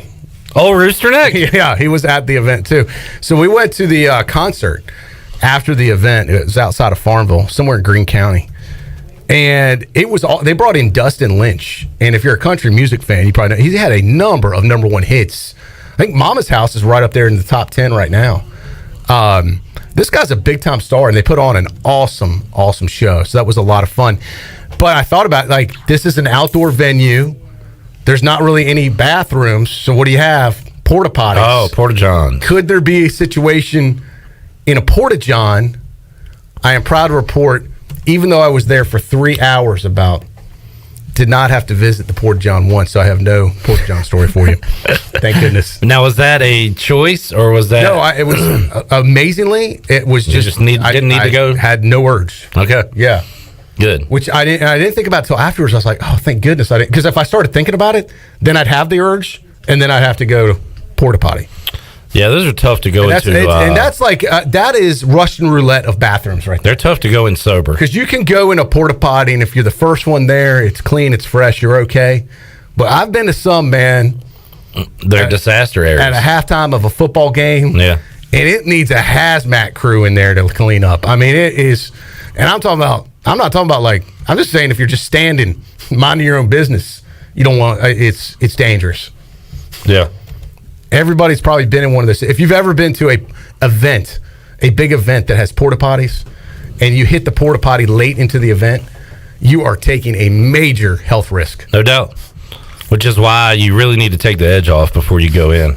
You need to be 3, 4, 5 deep because you won't think about it as much. That's a good point, Clip. Yeah. So anyway, great show. Congratulations to Miles Minges and the guys with the Strut Masters Championship. Winning turkey, the guy that shot it got $15,000. That's a lot of money for a turkey. Interesting. Don't you think? Yeah, I don't know what to base it off of. And they had like this. So you know how everybody. All right. So the Masters has the green jacket. Yeah.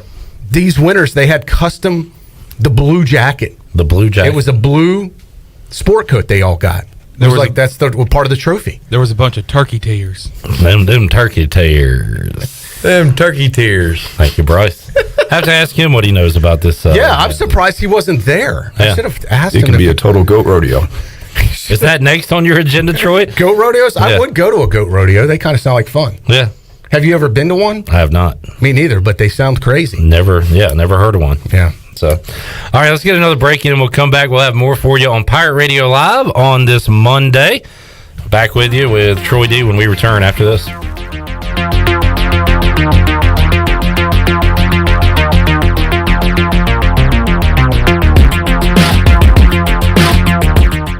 The Pirate Radio Podcast. Now, Wes, you have a incredible ability to be able to spit off our IP address, but not have your zipper up on your pants. It's an amazing talent. Listen to every Pirate Radio podcast now by visiting our podcast channel and subscribing in Apple iTunes or SoundCloud. The Pirate Radio Podcast is powered by White Claw Hard Seltzer, proudly distributed by Coastal Beverage.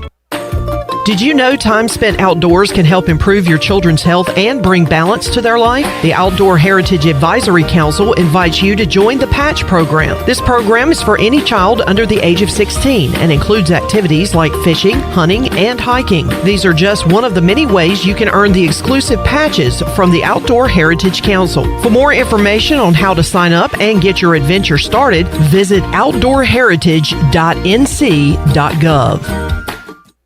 There's no better time to drive away with a quality pre-owned car, truck, or SUV from Greenville Auto World. Greenville Auto World is your authorized rough country dealer. We specialize in lift and leveling kits along with custom wheel packages. Whether you're looking for ground clearance or enhancing the appearance of your vehicle, trust our team for your off-road experience. Greenville Auto World, 3840 South Charles Boulevard across from Hardee's at Bell's Fork, or online at greenvilleautoworld.net. Spring is a great time to plant flowers, trees, and bushes.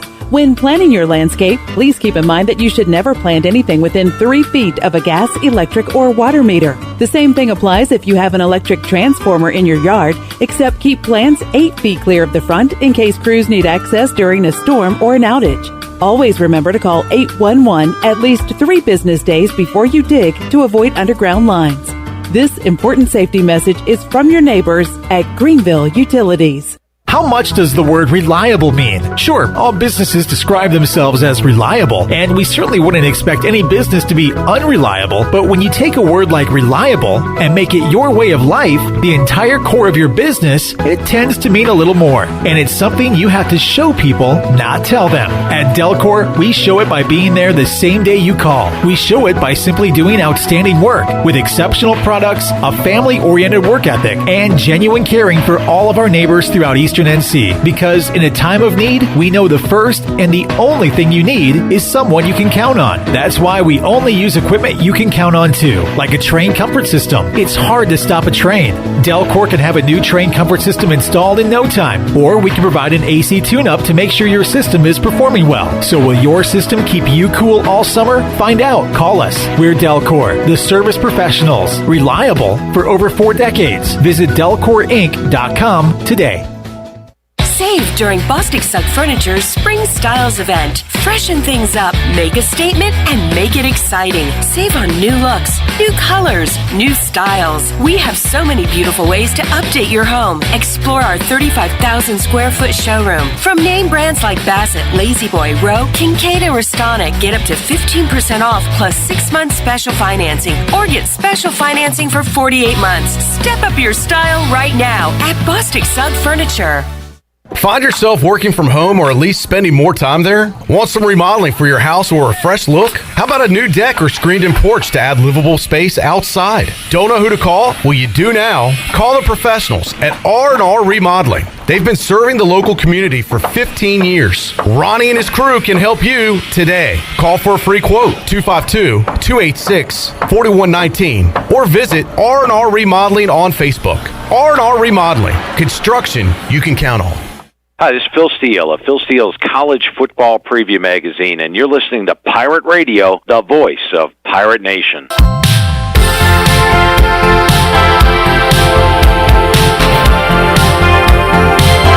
You're listening to Hour 3 of Pirate Radio Live. This hour of PRL is brought to you by Bud Light, reminding Pirate fans to stay in the game and drink responsibly.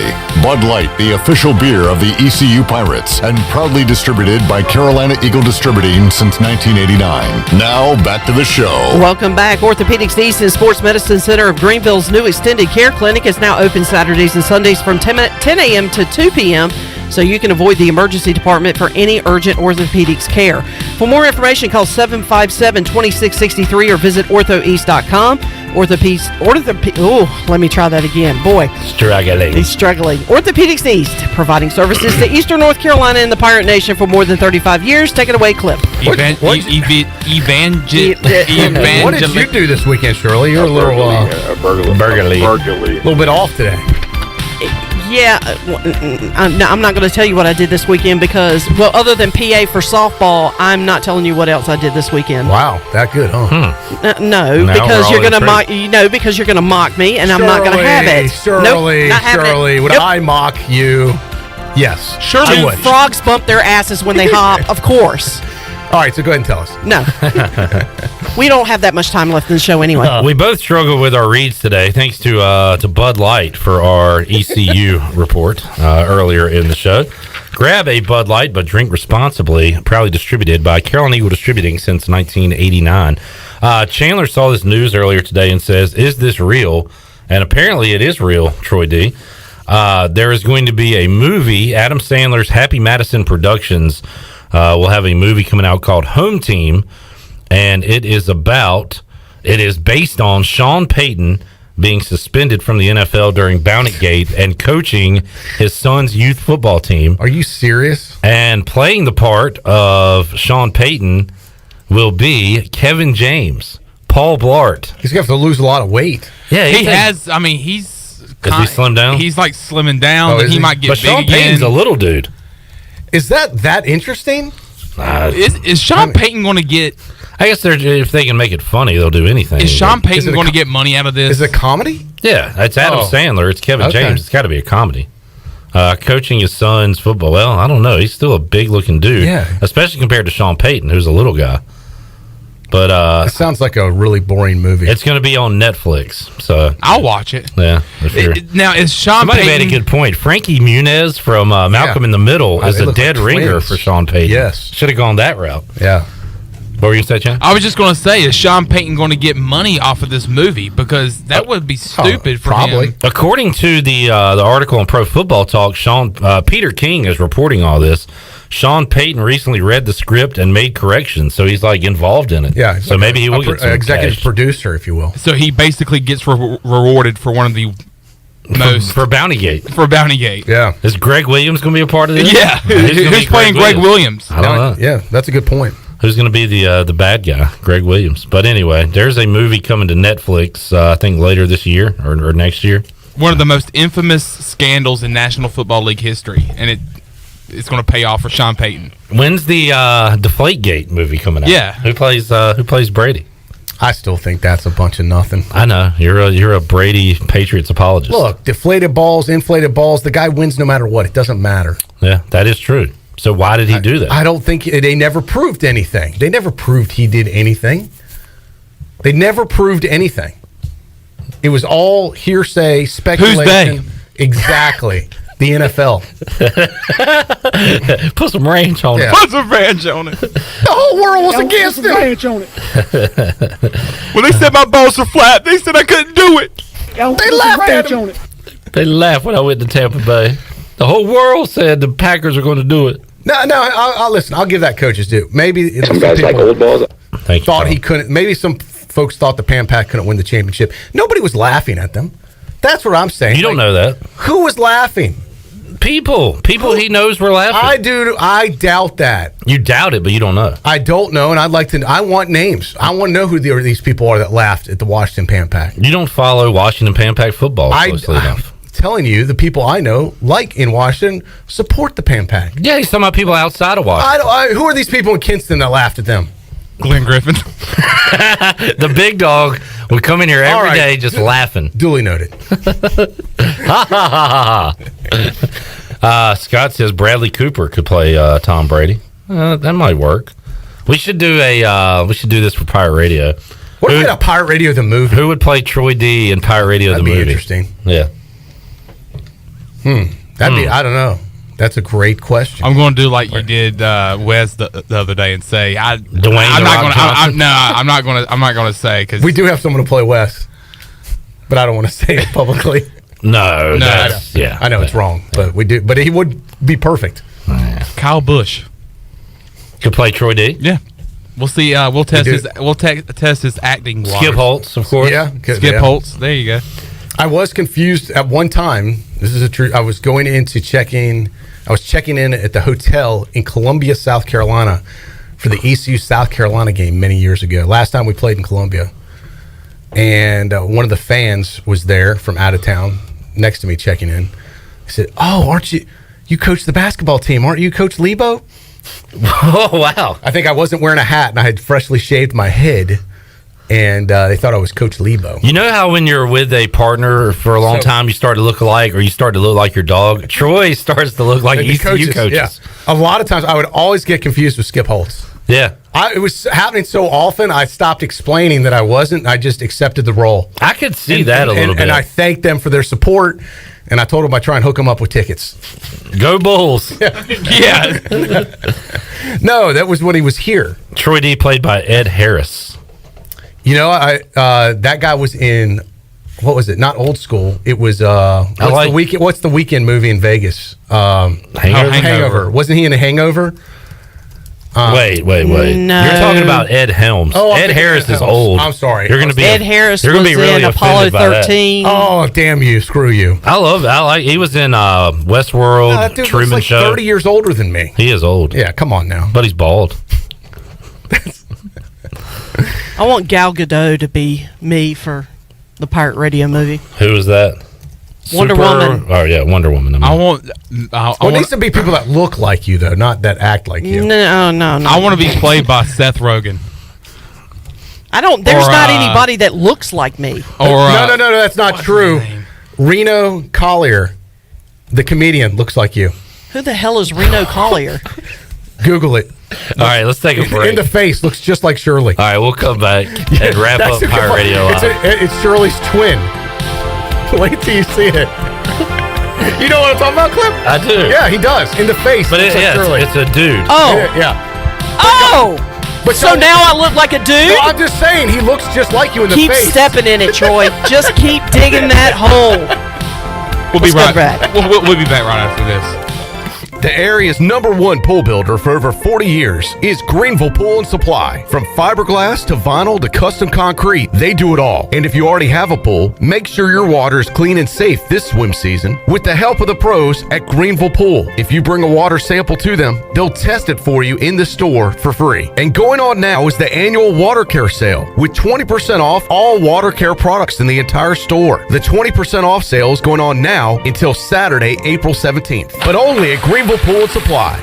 In studio with Dr. Shondell Jones from Kinetic Physical Therapy. Dr. Jones, you guys are expanding and growing. Yeah, we sure are. One of the things that a lot of people don't know is that we actually have a pediatric practice as well. It's called Kinetic Pediatric Therapy. We've got speech, physical, and occupational therapy there just for kids. If you're concerned about your child's development or just want to make sure they're on track, you can bring them in for a screen. If they need evaluation, we're able to do that and help them continue to develop. For more information, you can visit us at kptkids.com or give us a call, 689-6043.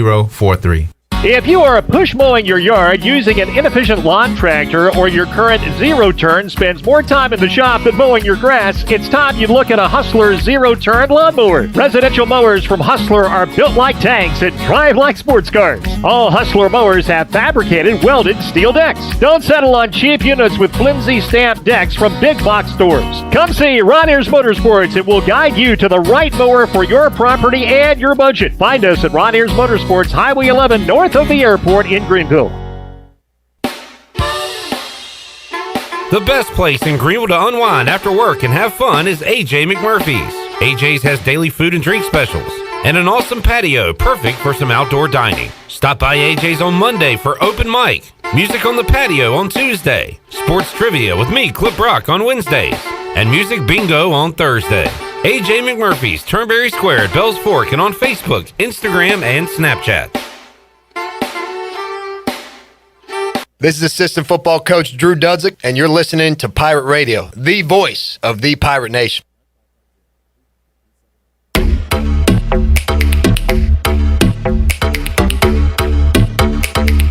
You're listening to Hour 3 of Pirate Radio Live. This hour of PRL is brought to you by Bud Light, reminding Pirate fans to stay in the game and drink responsibly. Bud Light, the official beer of the ECU Pirates, and proudly distributed by Carolina Eagle Distributing since 1989. Now, back to the show. Welcome back. Taking a look at your stock market report for today. The Dow was down by 55 points at 33,745. The NASDAQ was down 25 points at 13,819. And the S&P was down as well. If my computer would actually cooperate with me here.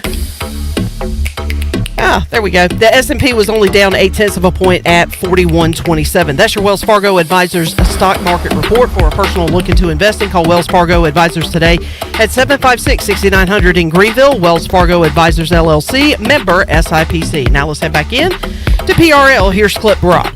Keep it locked if you're listening to our live edition. Mike Houston coming up on the Brian Bailey Show at 6 o'clock. Got that for you, and got O's baseball coming up tonight on Pirate Radio. Troy D, enjoyed it? Yeah, the show flew by. If all the programs go this quick, it'll be May before you know it, Clip. That it will be. All right, we got a Big Tuesday edition coming up. We will talk to the Hammer, Jason Hamilton, ECU soccer coach, headed to the conference tournament, and also Will Bland, head football coach at J.H. Rose, headed to postseason play as well. Got that and more coming up on Tuesday. By the way, congratulations to ECU Cheer on their national championship down in Florida this past weekend. They finished number 1 in their division as national champions. Awesome job by those guys and girls in the co-ed division. A championship. We'll take any kind we can get around here. Hang the banner, baby. All right. Troy, we'll see you Thursday. Sounds good. See you then. Chandler, Shirley, see y'all Tuesday, 3 o'clock for an all-new edition of Pirate Radio Live. So long, everybody. Thanks for listening to Pirate Radio Live, an exclusive presentation of the voice of the Pirate Nation. This is Pirate Radio, WGHB Farmville, 1250 and 92.7 FM Greenville, WDLX Washington, 930 and 104.1